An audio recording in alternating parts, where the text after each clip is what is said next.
ಲಕ್ಷ್ಮೀರ್ಯಸ್ಯ ಪರಿಗ್ರಹ ಕಮಲಭೂಃ ಸೂನುರ್ಗರುತ್ಮಾನ್ ರತಃ ಪೌತ್ರಶ್ಚಂದ್ರ ವಿಭೂಷಣಃ ಸುರಗುರುಃ ಶೇಷಶ್ಚ ಶಯ್ಯಾ ಪುನಃ ಬ್ರಹ್ಮಾಂಡಂ ವರಮಂದಿರಂ ಸುರಗಣಾಃ ಯಸ್ಯ ಪ್ರಭೋಃ ಸೇವಕಾಃ ಸತ್ರೈಲೋಕ್ಯ ಕುಟುಂಬ ಪಾಲನ ಪರಃ ಕುರ್ಯಾದ್ಧರಿರ್ಮಂಗಲಂ.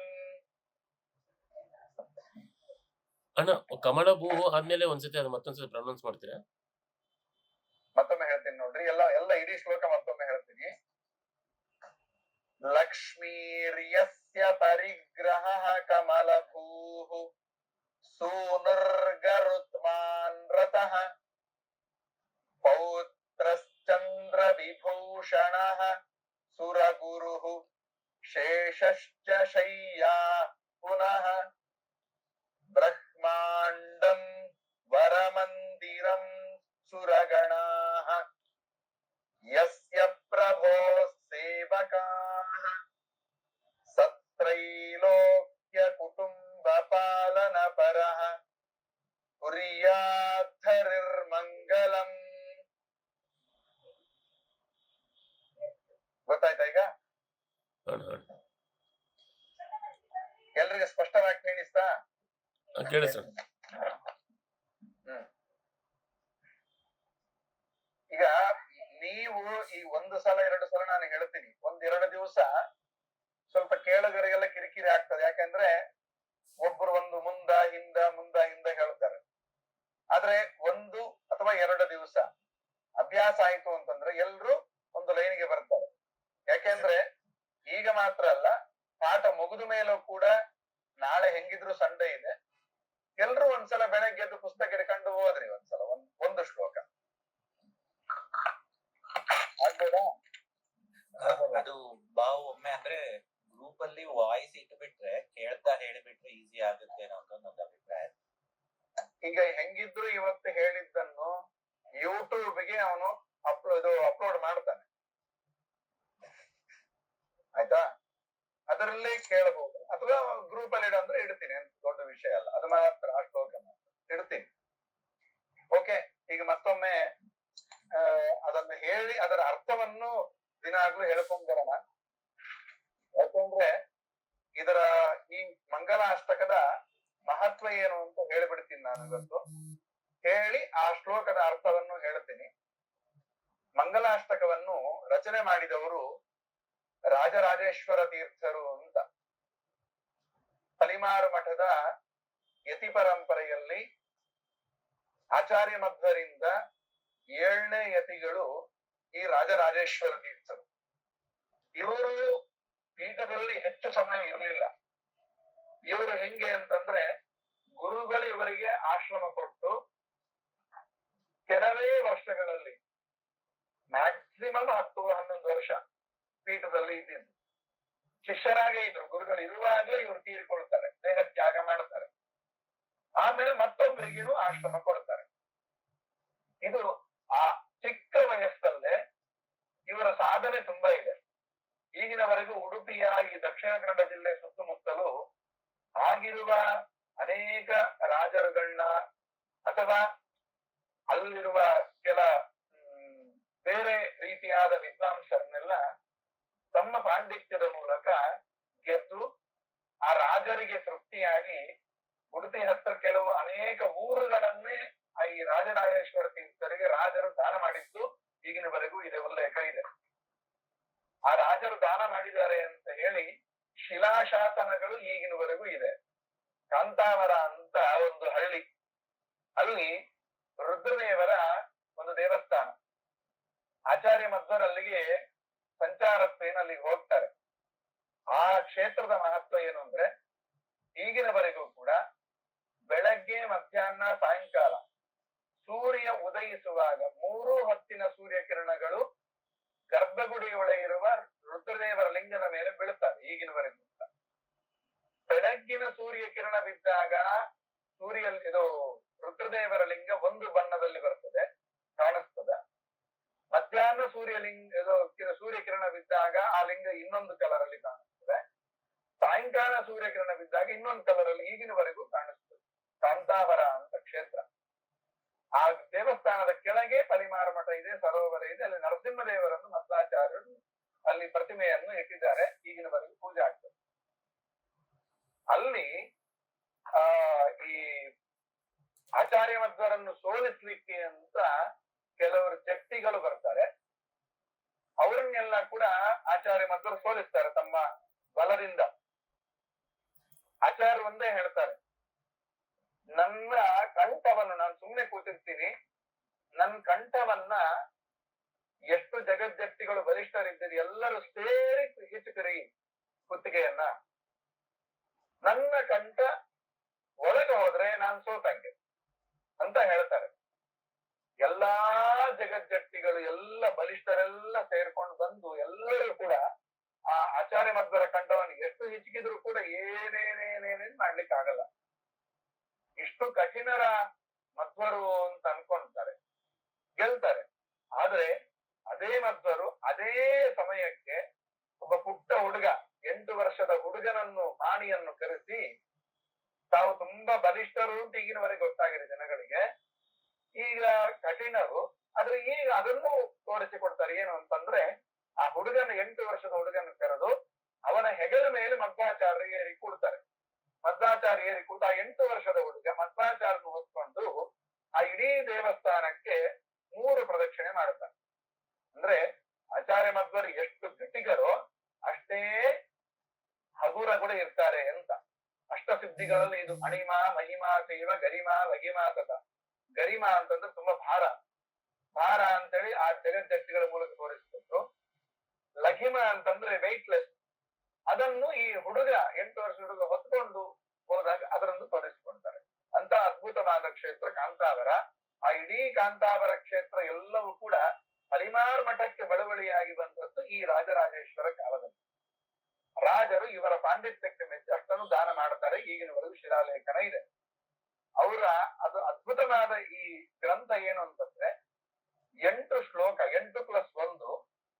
ಆ 8 ಶ್ಲೋಕಗಳಲ್ಲಿ ಒಂದೊಂದು ಶ್ಲೋಕದಲ್ಲಿ ದೇವತೆಗಳು, ಒಂದು ಶ್ಲೋಕದಲ್ಲಿ ಸಂಪೂರ್ಣ ಭಗವಂತನ ಕುಟುಂಬವನ್ನು ಹೇಳ್ತಾರೆ, ಮತ್ತೊಂದು ಶ್ಲೋಕದಲ್ಲಿ ತಾರತಮ್ಯವನ್ನೆಲ್ಲ ಎಲ್ಲಾ ದೇವತೆಗಳನ್ನು ಹೇಳ್ತಾರೆ, ಅನಂತರ ಶ್ಲೋಕದಲ್ಲಿ ಒಂದು ಶ್ಲೋಕದಲ್ಲಿ ಪರ್ವತಗಳನ್ನು ಹೇಳ್ತಾರೆ, ಒಂದು ಶ್ಲೋಕದಲ್ಲಿ ರಾಜರುಗಳ, ಭಗವಂತನ ಸನ್ನಿಧಾನ ಪಾತ್ರರಾದ ಅನೇಕ ರಾಜರುಗಳ ಹೆಸರನ್ನು ಒಂದೇ ಶ್ಲೋಕದಲ್ಲಿ ದೊರಕಿಸ್ತಾರೆ, ಮತ್ತೊಂದು ಶ್ಲೋಕದಲ್ಲಿ ಎಲ್ಲ ಋಷಿ ಮುನಿಗಳನ್ನೆಲ್ಲ ಒಂದರಲ್ಲಿ ಹಾಕ್ತಾರೆ, ಮತ್ತೊಂದು ಶ್ಲೋಕದಲ್ಲಿ ಈ ಪರ್ವತಗಳು ಮೇರುವಿಂದ ಹಿಡ್ಕೊಂಡು ಎಲ್ಲವನ್ನು ಒಂದು ಶ್ಲೋಕದಲ್ಲಿ ಹೇಳ್ತಾರೆ, ಮತ್ತೊಂದು ಶ್ಲೋಕದಲ್ಲಿ ನದಿಗಳನ್ನು ಹೇಳ್ತಾರೆ, ಮತ್ತೊಂದು ಶ್ಲೋಕದಲ್ಲಿ ನವಗ್ರಹ ದೇವತೆಗಳನ್ನು, ಎಲ್ಲಾ ದೇವತೆಗಳನ್ನು ಒಂದು ಕಡೆ ಹೇಳ್ತಾರೆ.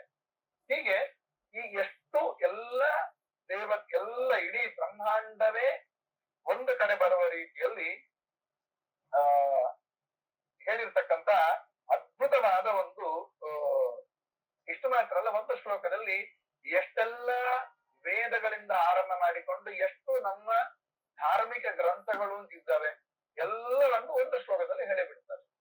ಇಷ್ಟೆಲ್ಲ ದೇವತೆಗಳು, ಪರ್ವತಾಭಿಮಾನಿ ದೇವತೆಗಳು, ವೇದಗಳು, ಉಪನಿಷತ್ತುಗಳು, ನದಿಗಳು ಅಭಿಮಾನಿ ದೇವತೆಗಳು, ಋಷಿಗಳು, ಮುನಿಗಳು, ಎಲ್ಲ ರಾಜರುಗಳು ಎಲ್ಲರೂ ನನಗೆ ನಿತ್ಯವೂ ಮಂಗಳವನ್ನುಂಟು ಮಾಡ್ಲಿ ಅಂತ ಕೊನೆಯ ಶಬ್ದದ ಅರ್ಥ. ಈ ರೀತಿ ರಾಜರಾಜೇಶ್ವರ ತೀರ್ಥರು ಸಾರ್ವಕಾಲಿಕವಾಗಿ, ಸಾರ್ವದೇಶಿಕವಾಗಿ, ಸಾರ್ವಜನಿಕವಾದಂತಹ ಒಂದು ಅದ್ಭುತವಾದ ಕೃತಿ ಈಗಿನವರೆಗೂ ಕೂಡ ಉತ್ತರ ಭಾರತದಲ್ಲಿ ಹೆಚ್ಚು ಪ್ರಚಲಿತವಾಗಿದೆ. ನಮ್ಮಲ್ಲಿ ಸ್ವಲ್ಪ ಕಮ್ಮಿ, ಅಂದ್ರೆ ಗೊತ್ತಿದೆ, ಆದ್ರೆ ಹೇಳಲಿಕ್ಕೆ ಸ್ವಲ್ಪ ಆಚೆ ಈಚೆ ಹೇಳೋರು ನೋಡೋರು ಇದೆಲ್ಲ ತುಂಬಾ ಇದೆ ನಮ್ಮಲ್ಲಿ. ಆದ್ರೆ ಉತ್ತರ ಭಾರತದಲ್ಲಿ ಕಾಶಿ ವಿಶೇಷವಾಗಿ ಪಂಡಿತರ ತವರೂರು ಅಂತ ಕರೀತಾರೆ. ಅಲ್ಲಿ ಪ್ರತಿಯೊಬ್ಬರ ಮನೆಯಲ್ಲಿ, ಭಾರತದೇ ಇರೋದೆಲ್ಲ, ಎಲ್ಲರ ಮನೆಯಲ್ಲಿ ಕೂಡ ಬೆಳಗ್ಗೆ ಎದ್ದ ತಕ್ಷಣ ನೀವು ಅಲ್ಲಿ ಕಾಶಿಗೆ ಹೋಗಿ ಒಂದು 5 ದಿವಸ ಇರ್ರಿ, ಪ್ರತಿಯೊಬ್ಬರ ಮನೆಯಲ್ಲಿ ಕೂಡ ಬೆಳಗ್ಗೆದ್ದು ಈ ಮಂಗಳಾಷ್ಟಕ ಕೇಳ, ಅಷ್ಟರ ಮಟ್ಟಿಗೆ ಈ ಮಂಗಲಾಷ್ಟಕ ಪ್ರಚಲಿತ. ಉಳಿದ ಮಂಗಲಾಷ್ಟಕಗಳು ಬೇಕಾದಷ್ಟಿದ್ದಾರೆ. ಎಲ್ಲ ದೇವತೆ, ಒಬ್ಬೊಬ್ಬರ ದೇವತೆ ಮೇಲೆ ಒಂದೊಂದಿದೆ. 8 ಶ್ಲೋಕ ಆ ದೇವತೆ ಬಗ್ಗೆನೇ ಉಂಟು. ಅಥವಾ ಕೆಲವರು ಜೈತೀರ್ಥ ಮಂಗಲಾಷ್ಟಕ್ಕಿದೆ, ರಾಯರ ಮಂಗಲಾಷ್ಟಕ್ಕಿದೆ, ಪ್ರಸಿದ್ಧರಾಗಿರ್ತಕ್ಕಂಥದ್ದು. ಎಲ್ಲ ದೇವ ಒಬ್ಬೊಬ್ಬರ ಬಗ್ಗೆ ಒಂದೊಂದು ಮಂಗಲಾಷ್ಟಕ ಇದ್ರೆ ಇಡೀ ಜಗತ್ತನ್ನು ಕವರ್ ಮಾಡ್ತಕ್ಕಂಥದ್ದು ಒಂದು ಮಂಗಲಾಷ್ಟಕ ಇದು. ಹಾಗೆ ಒಂದು ಹಂತದಲ್ಲಿ ಈ ಮಂಗಲಾಷ್ಟಕ ಮೇಲೆ ಒಂದು PhD ಮಾಡಬೇಕು ಅಂತ ತಲೆಯಲ್ಲಿ ಇತ್ತು ನನಗೆ. ಇದು ಒಂದರ ಬಗ್ಗೆ PhD ಮಾಡಿಬಿಟ್ರೆ ನಿಮ್ ಫಿಸಿಕ್ಸ್, ಕೆಮಿಸ್ಟ್ರಿ ಏನೆಲ್ಲ ಇದೆ, ಭೌಗೋಳಿಕ ಎಲ್ಲ ಇಡೀ ಬ್ರಹ್ಮಾಂಡ ಬಗ್ಗೆ ಹೇಳುವಂತ ಒಂದು ಅದ್ಭುತವಾದ ಕೃತಿ ಆಗ್ತದೆ. ಇದಕ್ಕೆ ಅನೇಕ ಸಂಸ್ಕೃತ ವ್ಯಾಖ್ಯಾನಗಳಿದ್ದಾರೆ. ಒಂದು ಮಂಗಲಾಷ್ಟಕಕ್ಕೆ ಸಂಸ್ಕೃತ ವ್ಯಾಖ್ಯಾನಗಳು, ಕನ್ನಡ ಅನುವಾದಗಳು ಇರತಕ್ಕಂಥದ್ದು ತುಂಬಾ ವಿರಳ, ಯಾವ್ದಕ್ಕೆ ಇಲ್ಲ ಇಷ್ಟರ ಮಟ್ಟಿಗೆ ಇರೋದು. ಎಲ್ಲ ಮಂಗಲಾಷ್ಟಕ ಶ್ಲೋಕ ಹೇಳ್ಕೊಂಡು ಹೋಗ್ತಾರಷ್ಟೇ. ಈ ಮಂಗಲಾಷ್ಟಕಕ್ಕೆ ಮಾತ್ರ ವ್ಯಾಖ್ಯಾನಗಳು, ಕಾಮೆಂಟ್ರೀಸ್ ತುಂಬಾ ಇದ್ದಾವೆ. ಅದು ಈ ಮಂಗಲಾಷ್ಟಕದ ಹೆಗ್ಗಳಿಕೆ. ಇದನ್ನು ಬನ್ನಂಜೆ ಗೋವಿಂದಾಚಾರ್ಯರು ಇಡೀ ಮಂಗಲಾಷ್ಟಕವನ್ನು ಸಂಸ್ಕೃತದಲ್ಲಿರುವ ಮಂಗಲಾಷ್ಟಕಕ್ಕೆ ಅದೇ ಧಾಟಿಯಲ್ಲಿ, ಅದೇ ಛಂದಸ್ಸಿನಲ್ಲಿ ಕನ್ನಡದಲ್ಲಿ ಮಂಗಲಾಷ್ಟಕವನ್ನು ಬರೆದು ಕೊಟ್ಟಿದ್ದಾರೆ ಬನ್ನಂಜೆ ಗೋವಿಂದಾಚಾರ್ಯ. ಅದು ಇತ್ತೀಚೆಗೆ ಒಂದು ವಿದ್ಯಾಭೂಷಣರೇ ಹಾಡಿದ್ದಾರೆ, ಇನ್ನೂ ಹೊರಗೆ ಬಂದಿಲ್ಲ ಆ CD. ಭಾರಿ ಚಂದ ಇದೆ, ಸೇಮ್ ಇದೆ. ಅದರ ಇಂಥದ್ದು ಒಂದು ಅದ್ಭುತವಾದ ಮಂಗಲಾಷ್ಟಕ. ಪ್ರತಿಯೊಬ್ಬರ ಮನೆಯಲ್ಲಿ ಪ್ರತಿಯೊಂದನ್ನು ಈ ಶ್ಲೋಕ 8-9 ಶ್ಲೋಕಗಳನ್ನು ನಿತ್ಯ ಹೇಳ್ಕೊಂಡು ಬಂದೆವು ಅಂತಂದ್ರೆ ಬೆಳಗ್ಗೆದ್ದು ಅದರ ಮಾಂಗಲ್ಯ ಏನು ಅಂತ ಅದರ ಫಲ ನಮ್ಗೆ ಗೊತ್ತಾಗ್ತಾ ಬರ್ತದೆ. ಅದನ್ನ ವಿಶೇಷವಾಗಿ ಮದುವೆ, ಮುಂಜಿ, ಮನೆಯಲ್ಲಿ ಏನೇ ಶುಭ ಕಾರ್ಯ ಆದ್ರೂ ಕೂಡ, ಪುಣ್ಯಾವಾಚನ ಅಥವಾ ಏನೇ ಇದ್ರೂ ಕೂಡ ಈ ಮಂಗಲಾಷ್ಟಕವನ್ನು ಪಠನೆ ಮಾಡ್ತಾರೆ. ಗೃಹ ಪ್ರವೇಶ ಮಾಡುವಾಗ ಇದನ್ನು ಹೇಳ್ಕೊಂಡು ಹೋಗುವಂತದ್ದು. ಯಾಕೆಂದ್ರೆ ನಾವು ಅಷ್ಟು ಗಂಗಾ ನದಿಗಳನ್ನೆಲ್ಲ ತಗೊಂಡ್ ಬರ್ಲಿಕ್ಕೆ ಆಗಲ್ಲ ನಮ್ಮ ಮನೆಗೆ ಪ್ರವೇಶಕ್ಕೆ, ಏನು ಮಾಡ್ಲಿಕ್ಕೆ ಆಗಲ್ಲ. ಈ ಪರ್ವತಗಳು ಇವೆಲ್ಲ ನಮ್ಗೆ ನೆನಪೂ ಆಗೋದಿಲ್ಲ. ಟು ಬಿ ಫ್ರಾಂಕ್, ಪರ್ವತಗಳು ಅಂತ ನಾವು ಬರೀ ಒಂದು ಮಣ್ಣಿನ ಹೆಂಟೆಗಳು, ಕಲ್ಲಿನ ಒಂದು ಗುಡ್ಡೆಗಳು ಅಂತ ಮಾತ್ರ ನೋಡ್ತೇವೆ ನಾವು. ಆದ್ರೆ ಆಯಾ ಒಂದೊಂದು ಪರ್ವತದಲ್ಲಿ ಕೂಡ ಆ ಅಭಿಮಾನಿ ದೇವತೆಗಳಿದ್ದಾರೆ ಅಂತ ತೋರಿಸಿಕೊಡ್ತಾರೆ ಈ ಮಂಗಲಾಷ್ಟಕದಲ್ಲಿ. ಅದರಿಂದ ಭಗವಂತ ಸೃಷ್ಟಿ ಮಾಡಿದ ಎಲ್ಲ ಚರ ಅಚರ ಅಂದ್ರೆ living things, non living things ಎಲ್ಲ ಕೂಡ ಯಾವುದು ವ್ಯರ್ಥ ಅಲ್ಲ. ಎಲ್ಲದರಲ್ಲಿ ಭಗವಂತನ ಸನ್ನಿಧಾನ ಇದೆ, ದೇವತೆಗಳ ಸನ್ನಿಧಾನ ಇದೆ ಅಂತ ಈ ಮಂಗಲಾಷ್ಟಕದಲ್ಲಿ ತೋರಿಸ್ತಾರೆ. ಅದರಿಂದ ಪ್ರತಿಯೊಬ್ಬರೂ ಕೂಡ ಇದನ್ನು ಅಗತ್ಯವಾಗಿ ಬಾಯಿಪಾಠ ಕಲಿಬೇಕು. ಆ ಒಂದು ವ್ಯವಸ್ಥೆಗೋಸ್ಕರ ಇದನ್ನು ಎಷ್ಟರ ಮಟ್ಟಿಗೆ ಅಂದ್ರೆ ಸ್ವಾಮಿಗಳಿಗೆ ಎಷ್ಟು ಇದರ ಬಗ್ಗೆ ಇಂಟ್ರೆಸ್ಟ್ ಇತ್ತು ಅಂದ್ರೆ ಮೊನ್ನೆ 2018-20 ಹಲಿಮಾರ ಪರ್ಯಾಯದಲ್ಲಿ ಬಂದವರಿಗೆಲ್ಲ ಮಂತ್ರಾಕ್ಷತೆ ಕೊಡುವಾಗ ಸ್ವಾಮಿಗಳು ಇದರ ಪುಸ್ತಕ ಕೊಟ್ಟಿದ್ದಾರೆ. ಸುಮಾರು ಒಂದು 28,000 ಪುಸ್ತಕಗಳನ್ನು ಪ್ರಿಂಟ್ ಮಾಡಿ ನಾನೇ ಕೊಟ್ಟಿದ್ದೀನಿ. ಅದನ್ನು ಎಲ್ರಿಗೂ ಸ್ವಾಮಿಗಳ ಆಸೆ ಇತ್ತು. ಪ್ರತಿಯೊಬ್ಬರ ಮನೆಯಲ್ಲಿ ಅವ್ರು ಹೇಳಿದ್ರು, ನಮ್ಮ ಮಠದ ಸ್ವಾಮಿಗಳು ಬರ್ತಾರೆ ಅಂತ ನಂಗೆ ಇದೊಂದು ಸ್ವಾರ್ಥ ಇಲ್ಲ, ಇಲ್ಲಿ ಇರ್ತಕ್ಕಂತ ವಿಷಯವನ್ನು ನೋಡಿ ಪ್ರತಿಯೊಬ್ಬರು ಹೇಳಬೇಕು, ಇದನ್ನು ಹೇಳಿ ಅದರ ಮಂಗಲವನ್ನು ಪಡ್ಕೊಳ್ಬೇಕು ಅಂತ ಸ್ವಾಮಿಗಳು ಫ್ರೀ ಆಗಿ ಕೊಟ್ಟಿದ್ರು ಆ ಟೈಮಲ್ಲಿ. ಅದರದ್ದೇ ನಿಮ್ಗೆ ನಾನೇನ್ PDF ಕಳಿಸಿದ್ದೇನೆ, 12 pages, ಅದರದ್ದೇ ಫ್ರಂಟ್ ಪೇಜಸ್ ಮಾತ್ರ ನಾನು ಕಳಿಸಿದ್ದೀನಿ ನಾನು. ಹೀಗೆ ಆ ಅದ್ಭುತವಾದ ಗ್ರಂಥ, ಈ ಬರೀ ಪುಟ್ಟ ಗ್ರಂಥ, ಏನ್ ಕಲಿಲಿಕ್ಕೆ ಆಗೋದಿಲ್ಲ ಅಂತೇನಿಲ್ಲ. 1-2 ಶ್ಲೋಕ ಕಷ್ಟ ಆದ್ರೂ ಕೂಡ ಅಭ್ಯಾಸ ಆಯ್ತು ಅಂತಂದ್ರೆ ಆ ಶಬ್ದಗಳು ಈಸಿಯಾಗಿ ಪ್ರೊನೌನ್ಸ್ ಆಗತ್ತೆ. ಆದ್ರೆ ಒಂದು ಜಾಗ್ರತೆ, ಅಲ್ಪ ಪ್ರಾಣ, ಮಹಾಪ್ರಾಣಾಕ್ಷರಗಳು, ದೀರ್ಘಗಳು, ಹ್ರಸ್ವಗಳು ನೋಡ್ಕೊಂಡು ಚೆನ್ನಾಗಿ ಹೇಳಿದ್ರೆ ಅದರ ಪದ ಸಂಪೂರ್ಣ ಸಿಗತ್ತೆ. ಅದಕ್ಕೋಸ್ಕರವೇ ನಾನು ಇಷ್ಟು ನಿಧಾನವಾಗಿ ಹೇಳ್ತಾ ಇದ್ದೆ. ಇದರ ಅರ್ಥವನ್ನೆಲ್ಲ ಹೇಳಿ ಒಂದ್ಸಲ ಈ ಶ್ಲೋಕದ್ದು ಪುನೊಮ್ಮೆ ಇವತ್ತಿನ ಈ ಪಾಠ ಮುಗಿಯುವಾಗ ಮತ್ತೊಮ್ಮೆ ನಾನು ಶ್ಲೋಕ ಹೇಳ್ತೀನಿ, ಮತ್ತೊಮ್ಮೆ ಎಲ್ಲರೂ ಹೇಳ್ರಿ, ಆಯ್ತಾ? ಮೊದಲು ಗುರುಗಳು ಹೇಳ್ತಾರೆ, ಲಕ್ಷ್ಮೀ ಯಸ್ಯ ಪರಿಗ್ರಹ ಅಂತ ಆರಂಭ ಮಾಡೋದೇ ಲಕ್ಷ್ಮಿ ಎಂಬ ಹೆಸರಿನಿಂದ ಆರಂಭ ಮಾಡ್ತಾರೆ ಕೃತಿ ರಚನೆ ಮಾಡಿದವರು, ಗ್ರಂಥಕಾರರು. ಯಾಕೆ ಅಂದ್ರೆ ಈ ಮಂಗಲಾಷ್ಟಕ ಪಾರಾಯಣ ಮಾಡಿದಾಗ ಎಷ್ಟು ಭೌತಿಕವಾಗಿ, ಲೌಕಿಕವಾಗಿ ಮಾಂಗಲ್ಯ ಉಂಟಾಗತ್ತೋ, ಮನಸ್ಸು ನಿರ್ಮಲ ಆಗತ್ತೋ, ಅಷ್ಟೇ ಕ್ರಮದಲ್ಲಿ ಲಕ್ಷ್ಮಿ ಲೌಕಿಕ ಸಂಪತ್ತೂ ಸಿಗತ್ತೆ ಅಂತ. ಒಬ್ರು ಹಿಂದೊಬ್ರು ಉಡುಪಿಯಲ್ಲಿ ಪೇಜಾವರ ಸ್ವಾಮಿಗಳು ದೊಡ್ಡವರ ಸಹಪಾಠಿಗಳು ಒಬ್ರು ಇದ್ರು. ಸ್ವಲ್ಪ ಬಡತನ, ಬಲ್ಲಾಳ್ರು ಅಂತ. ಈಗಿಲ್ಲ ಅವರು. ಆ ಬಲ್ಲಾಳ್ರು ತುಂಬಾ ಬಡತನ ಇತ್ತು ಅವರಿಗೆ. ಅವ್ರಿಗೆ ವಿದ್ಯಾಮಾನ್ಯರು ಹೇಳಿದ್ರಂತೆ, ಗುರುಗಳು ವಿದ್ಯಾಮಾನ್ಯ ತೀರ್ಥರು.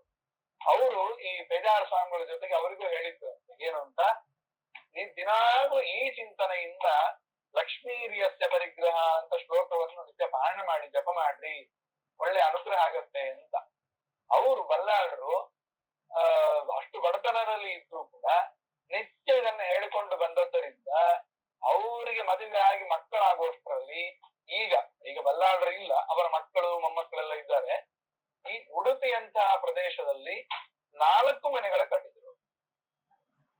ಅಂದ್ರೆ ಲೌಕಿಕವಾಗಿ ಕೂಡ ಸಂಪತ್ಕರ ಅಂತ ಹೇಳಿದಕ್ಕೋಸ್ಕರನೇ ಮೊದಲನೇ ಶಬ್ದವೇ ಲಕ್ಷ್ಮೀರ್ಯಸ್ಯ ಪರಿಗ್ರಹ, ಲಕ್ಷ್ಮಿ ಅಂತ ಶಬ್ದ ಪ್ರಯೋಗ ಮಾಡ್ತಾರೆ. ಇಲ್ದಿದ್ರೆ ನಾರಾಯಣ ಅಂತ ಹೆಸರು ಹೇಳ್ಬೋದಿತ್ತು, ದೇವರ ಹೆಸರು ಅಂತ ಆಗ್ಬೋದಿತ್ತು. ಹಂಗ ಹೇಳಲಿಲ್ಲದೆ ಲಕ್ಷ್ಮೀ ಯಸ್ಯ ಪರಿಗ್ರಹ ಅಂತ ಲಕ್ಷ್ಮಿಯ ಹೆಸರಿನ ಮೂಲಕ ಈ ಗ್ರಂಥವನ್ನು ಆರಂಭ ಮಾಡ್ತಾರೆ ಗ್ರಂಥಕಾರರು. ಏನ್ ಹೇಳ್ತಾರೆ, ಒಟ್ಟಿಗೆ ಲಕ್ಷ್ಮೀ ಯಸ್ಯ ಪರಿಗ್ರಹ ಅಂತ ಯಾರವನು ಅಂದ್ರೆ, ಲಕ್ಷ್ಮಿ ಯಾರ ತೋಳುಗಳ ಮಧ್ಯದಲ್ಲಿ ಲಕ್ಷ್ಮಿ ಇದ್ದಾಳೋ ಅವನು ಅಂತ ಹೇಳ್ತಾರೆ. ತೋಳುಗಳು ಅಂದ್ರೆ ಕೈಗಳು. ಯಾರ ಕೈಗಳ ಮಧ್ಯದಲ್ಲಿ ಲಕ್ಷ್ಮಿ ಇರ್ತಾಳೋ, ಅಥವಾ ಲಕ್ಷ್ಮೀ ದೇವಿಯು ಯಾರನ್ನು ಆಲಿಂಗಿಸಿಕೊಂಡಿದ್ದಾಳೋ ಅವನು ಅಂತ ಅರ್ಥ. ಲಕ್ಷ್ಮೀ ದೇವಿ ಆಲಿಂಗನ ಮಾಡಿಕೊಳ್ಳುವಂಥದ್ದು ದೇವರನ್ನು ಮಾತ್ರ. ದೇವರು ಆಲಿಂಗನ ಮಾಡಿಕೊಳ್ಳುವುದು ಲಕ್ಷ್ಮಿಯನ್ನು ಮಾತ್ರ, ಬೇರೆ ಯಾರನ್ನೂ ಮಾಡಿಕೊಳ್ಳುವುದಿಲ್ಲ. ಆ ರೀತಿಯಲ್ಲಿ ಅದಕ್ಕೆ ಒಂದು ಹೇಳ್ತಾರೆ, ಭಗವಂತ ಲಕ್ಷ್ಮಿಯನ್ನು ಹೊರತುಪಡಿಸಿದರೆ ಬೇರೆ ಯಾರನ್ನೂ ಆಲಿಂಗನ ಮಾಡಿಕೊಳ್ಳುವನಲ್ಲ. ಹಾಗಿದ್ರೂ ಕೂಡ ರಾಮಾಯಣದಲ್ಲಿ ಸುಂದರಕಾಂಡ ಮುಗಿದ ನಂತರ ಹನುಮಂತ ಮಾಡಿದ ಸೇವೆಗೆ ಸರಿಯಾಗಿ ಏನನ್ನೂ ಕೊಡ್ಲಿಕ್ಕೆ ರಾಮದೇವರು ಹೇಳ್ತಾರಂತೆ, ಹನುಮ ನೀನು ಮಾಡಿದ ಸೇವೆಗೆ ಸರಿಯಾದ ಫಲ ಕೊಡ್ಲಿಕ್ಕೆ ನನ್ನ ಹತ್ರ ಏನು ಇಲ್ಲ, ಇರೋದು ನಾನೊಬ್ಬಳೇ ಇದ್ದೀನಿ, ನನ್ನನ್ನು ನಾನೇ ಕೊಟ್ಕೊಳ್ತೀನಿ ಬಾ ಅಂತ ಹನುಮಂತನನ್ನು ಭಗವಂತ ಆಲಿಂಗನ ಮಾಡಿಕೊಂಡಿದ್ದ. ಹನುಮಂತನ ಯೋಗ ಎಷ್ಟು ದೊಡ್ಡದು. ಯಾರನ್ನೂ ಲಕ್ಷ್ಮಿಯನ್ನು ಹೊರತುಪಡಿಸಿ ಮಾಡಿಕೊಳ್ಳಲ್ಲ ಆಲಿಂಗನ ಭಗವಂತ. ಅಂತವನು ಹನುಮಂತನನ್ನು ಆಲಿಂಗನೆ ಮಾಡಿಕೊಂಡಿದ್ದಾನೆ ಅಂತಂದ್ರೆ ಹನುಮಂತನ ಮಹತ್ವ ಎಷ್ಟು ದೊಡ್ಡದು ವಾಯುದೇವರದ್ದು ಅಂತ ಅಲ್ಲಿ ರಾಮಾಯಣದಲ್ಲಿ ಒಂದು ಮಾತು ಬರುತ್ತದೆ. ಇಲ್ಲಿ ಕೂಡ ಅದನ್ನೇ ಯಸ್ಯ ಯಾರ ಪರಿಗ್ರಹ, ಯಾರ ಆಲಿಂಗನೆಯಲ್ಲಿ ಲಕ್ಷ್ಮಿ ತೊಡಗಿರ್ತಾಳೋ ಅಂತವನು ಅಂತ ಹೇಳ್ತಾರೆ. ಲಕ್ಷ್ಮೀದೇವಿ ಯಾರ ಮಡದಿಯಾಗಿರ್ತಾಳೋ ಅಂತವನು ನನಗೆ ಕೊನೆಗೆ ಮಂಗಲಂ ಕುರಿಯಾತ್, ಹರಿಹಿ ಮಂಗಲಂ ಕುರಿಯಾತ್ ಅಂತ ಹೇಳ್ತಾರೆ. ಹರಿ ಅಲ್ಲಿ ಪದ ವಿಭಾಗ ಮಾಡಬೇಕು. ಕುರಿಯಾತ್ ಹರಿಹಿ ಮಂಗಲಂ ಅಂತ. ಹರಿ ಯಾರ ಮಡದಿಯಾಗಿ ಲಕ್ಷ್ಮಿ ಇದ್ದಾಳೋ ಅಂತಹ ಹರಿ ಭಗವಂತ ಶ್ರೀಹರಿ ನನಗೆ ಮಂಗಲವನ್ನುಂಟು ಮಾಡ್ಲಿ ಅಂತ ಪ್ರಾರ್ಥನೆ. ಪ್ರತಿಯೊಂದು ದೇವತೆ ಶಬ್ದಕ್ಕೂ ಕೂಡ ಕೊನೆಯ ಶಬ್ದವನ್ನು ನಾವು ಜೋಡಿಸ್ಕೊಂಡು ಅರ್ಥ ಮಾಡ್ಬೇಕಾಗ್ತದೆ. ಕುರಿಯಾತ್ ಮಂಗಲಂ, ಮಂಗಲವನ್ನು ಉಂಟು ಮಾಡ್ಲಿ. ಮೊದಲು ಯಾರು? ಲಕ್ಷ್ಮೀಪತಿಯಾದಂತಹ ಹರಿ ಶ್ರೀಹರಿ ನನಗೆ ಮಂಗಲವನ್ನು ಉಂಟು ಮಾಡ್ಲಿ. ಆಮೇಲೆ ತಾರತಮ್ಯೆಯಲ್ಲಿ ಬರತಕ್ಕಂಥವ್ರು ಯಾರು? ಭಗವಂತ ಆಯ್ತು, ಲಕ್ಷ್ಮೀದೇವಿ ಆದ್ಲು. ಮತ್ಯಾರು? ಕಮಲಭೂಹು ಅಂತ ಹೇಳ್ತಾರೆ. ಕಮಲಭೂಹು ಮಂಗಲಂ ಕುರಿಯಾತ್. ಕಮಲಭೂಹು ಅಂತಂದ್ರೆ ಕಮಲದಲ್ಲಿ ಭೂಹು ಅಂದ್ರೆ ಭವತಿ, ಹುಟ್ಟಿದವರು. ಯಾರು ಯಾರು ಹೇಳ್ರಿ? ಬ್ರಹ್ಮದೇವ. ಚತುರ್ಮುಖ ಬ್ರಹ್ಮ, ಅವನಿಗೆ ಕಮಲ ಭೂಹು ಅಂತ ಹೆಸರು. ಕಮಲದಲ್ಲಿ ಹುಟ್ಟಿದವನು ಭವತಿ ಇತಿ ಭೂಹು ಅಂತ. ಕಮಲದಲ್ಲಿ ಹುಟ್ಟಿದವನು 3ನೇ ಕಕ್ಷೆಯಲ್ಲಿ ಬರ್ತಾನೆ ಭಗವಂತ. ಮೊದಲನೇ ಕಕ್ಷೆ, 2ನೇ ಕಕ್ಷೆ ತಾರತಮ್ಯದಲ್ಲಿ ಲಕ್ಷ್ಮೀದೇವಿ, 3ನೇ ಕಕ್ಷೆಯಲ್ಲಿ ಚತುರ್ಮುಖ ಬ್ರಹ್ಮ ಮತ್ತೆ ವಾಯುದೇವರು ಇಬ್ಬರು. ಅಲ್ಲಿ ಹೇಳುವಾಗ ಒಂದ್ ಮಾತು ಹೇಳ್ತಾರೆ, ಕಮಲಭೂಹು ಮಂಗಲಂ ಕುರಿಯಾತ್. ಯಾರವನು ಕಮಲಭೂ? ಚತುರ್ಮುಖ ಬ್ರಹ್ಮ. ಇವನಿಗೆ ಏನಾಗ್ತಾನೆ ಅಂತಂದ್ರೆ ಸೂನುಹು, ಯಸ್ಯ ಸೂನುಹು, ಯಾರ ಮಗನಾಗಿ ಚತುರ್ಮುಖ ಇದ್ದಾನೋ ಅಂತ ಚತುರ್ಮುಖ ಮತ್ತು ಶ್ರೀಹರಿ ನಮಗೆ ಮಂಗಲವನ್ನು ಉಂಟು ಮಾಡ್ಲಿ. ದೇವರನ್ನು ಬಿಡೋದೇ ಇಲ್ಲ ಗ್ರಂಥಕಾರರು, ಕೊನೆಯವರೆಗೂ ಹರಿಹಿ ಅಂತ ಇರ್ಲೇಬೇಕು. ಜೊತೆಗೆ ಏನೇನು ಸಂಬಂಧ ಭಗವಂತನ ಜೊತೆಗೆ ಈ ದೇವತೆಗಳಿಗಿರುವ ಸಂಬಂಧವನ್ನು ಇಲ್ಲಿ ಉಲ್ಲೇಖ ಮಾಡ್ತಾರೆ. ಯಸ್ಯ ಸೂನು ಕಮಲಭೂ, ಯಾರ ಮಗನಾಗಿ ಚತುರ್ಮುಖ ಬ್ರಹ್ಮ ಅವತಾರ ಮಾಡಿದಾನೋ ಅಂತಹ ಹರಿ ನನಗೆ ಮಂಗಲವನ್ನು ಉಂಟು ಮಾಡ್ಲಿ. ಕಮಲಭೂ ಅಂತಂದ್ರೆ ಚತುರ್ಮುಖ ಮಾತ್ರ ಬರ್ತಾನೆ, ವಾಯುದೇವರ ಬಗ್ಗೆ ಹೇಳಲೇ ಇಲ್ಲಲ್ಲ. ಅದೇ ಕಕ್ಷೆಯಲ್ಲಿ ಚತುರ್ಮುಖ ಮತ್ತೆ ವಾಯುದೇವರು ಸಮಾನ ಕಕ್ಷೆಯಲ್ಲಿ ಬರತಕ್ಕಂಥವ್ರು. ವಾಯುದೇವರ ಬಗ್ಗೆ ಶಬ್ದ ಹೇಳಲೇ ಇಲ್ಲಲ್ಲ ಅಂತಂದ್ರೆ ಸೂನು ಅಂತ ಹೇಳ್ತಾರೆ. ಯಾಕೆ ಅಂದ್ರೆ ಸೂನು ಅಂತಂದ್ರೆ ಒಂದು ಚತುರ್ಮುಖ ಮಗ ಅಂತ ಒಂದು ಅರ್ಥ ಇದೆ, ಮತ್ತೊಂದು ಚತುರ್ಮುಖ ಬ್ರಹ್ಮನನ್ನು ಹೊಕ್ಕಳಲ್ಲಿ ಕಮಲದಲ್ಲಿ ಹುಟ್ಟಿಸಿದ ಭಗವಂತ. ಆದ್ರೆ ತನ್ನ ಮಗನ ಸ್ಥಾನವಾದ ತನ್ನ ದೇಹದಲ್ಲಿ ಮಗನ ಸ್ಥಾನ ಅಂತಂದ್ರೆ ಬಲಭಾಗ.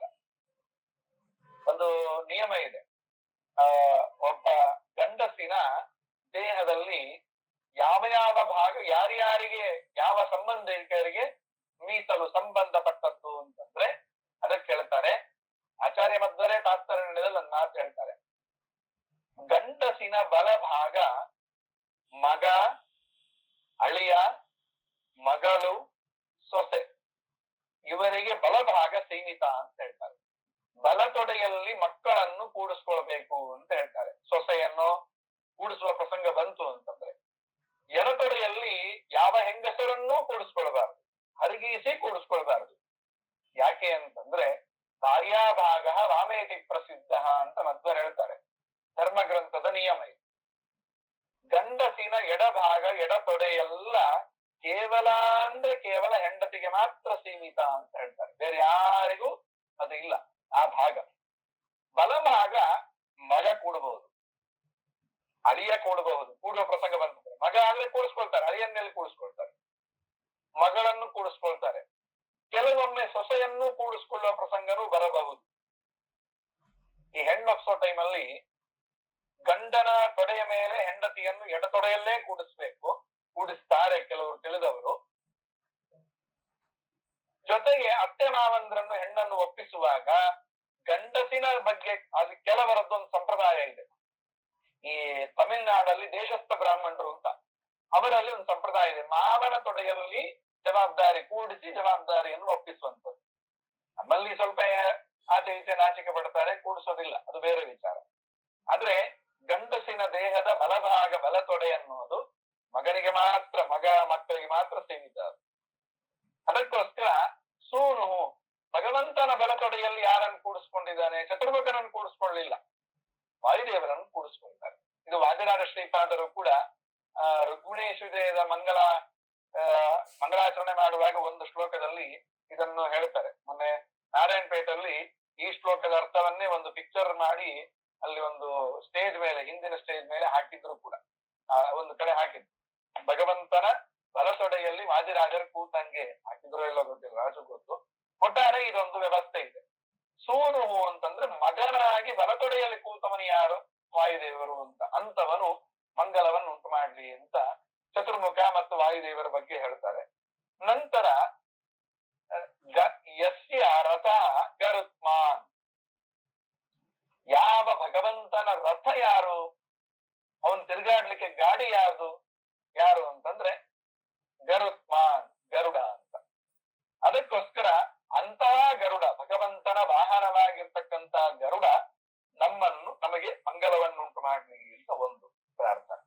ಆದ್ಮೇಲೆ ಪೌತ್ರ ಚಂದ್ರ ವಿಭೂಷಣ, ಚಂದ್ರ ವಿಭೂಷಣ, ಚಂದ್ರ ಮಾತ್ರ ಅಲ್ಲ, ಇಲ್ಲಿ ಒಟ್ಟಿಗೆ ಓದಬೇಕು ನಾವು.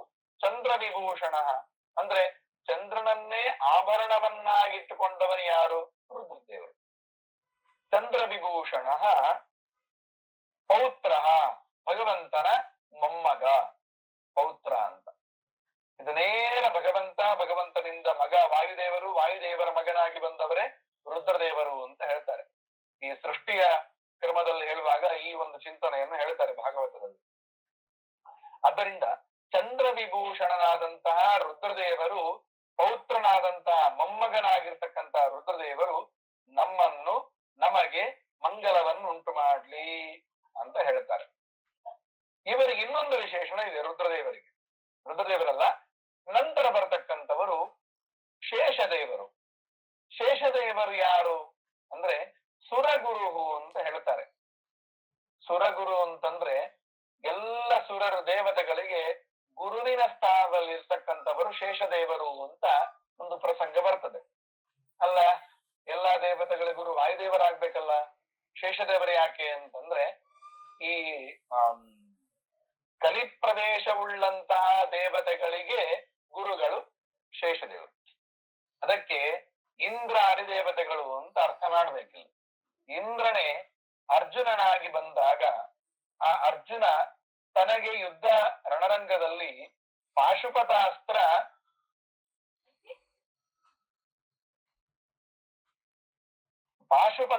ಬೇಕಾಗ್ತದೆ ಅರ್ಜುನನಿಗೆ.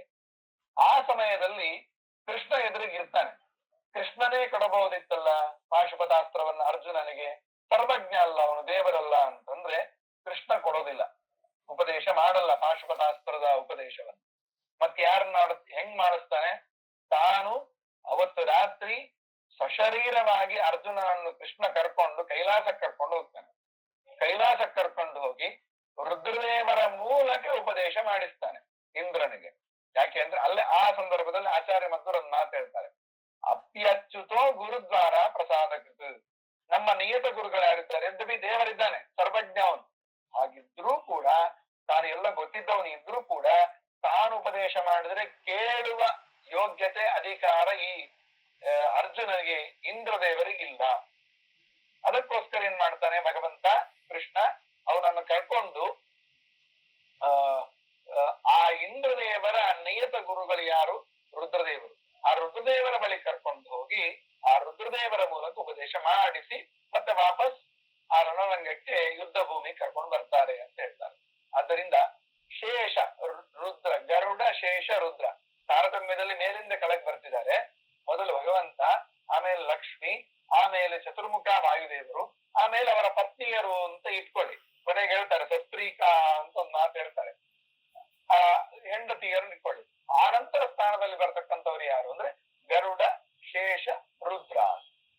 ಇಲ್ಲಿ ಹೇಳುವಾಗ ಗ್ರಂಥಕಾರರು ಗರುಡನನ್ನು ಮೊದಲು ಹೇಳಿದ್ರು ಓಕೆ, ಆಮೇಲೆ ಶೇಷನನ್ನು ಹೇಳ್ಬೇಕಿತ್ತು, ಕೊನೆಗೆ ರುದ್ರದೇವರನ್ನ ಹೇಳ್ಬೇಕಿತ್ತು. ಇಲ್ಲಿ ಹೇಳುವಾಗ ರುದ್ರದೇವರನ್ನ ಮಧ್ಯದಲ್ಲಿ ಹಾಕಿದ್ರು, ಶೇಷ ಕೊನೆಗೆ ಹಾಕಿದ್ರೆ ಹಾಕಿದ್ರು. ಅಂದ್ರೆ ಆ ಕನೆಕ್ಷನ್ ಸಿಗಬೇಕು ಅಂತ.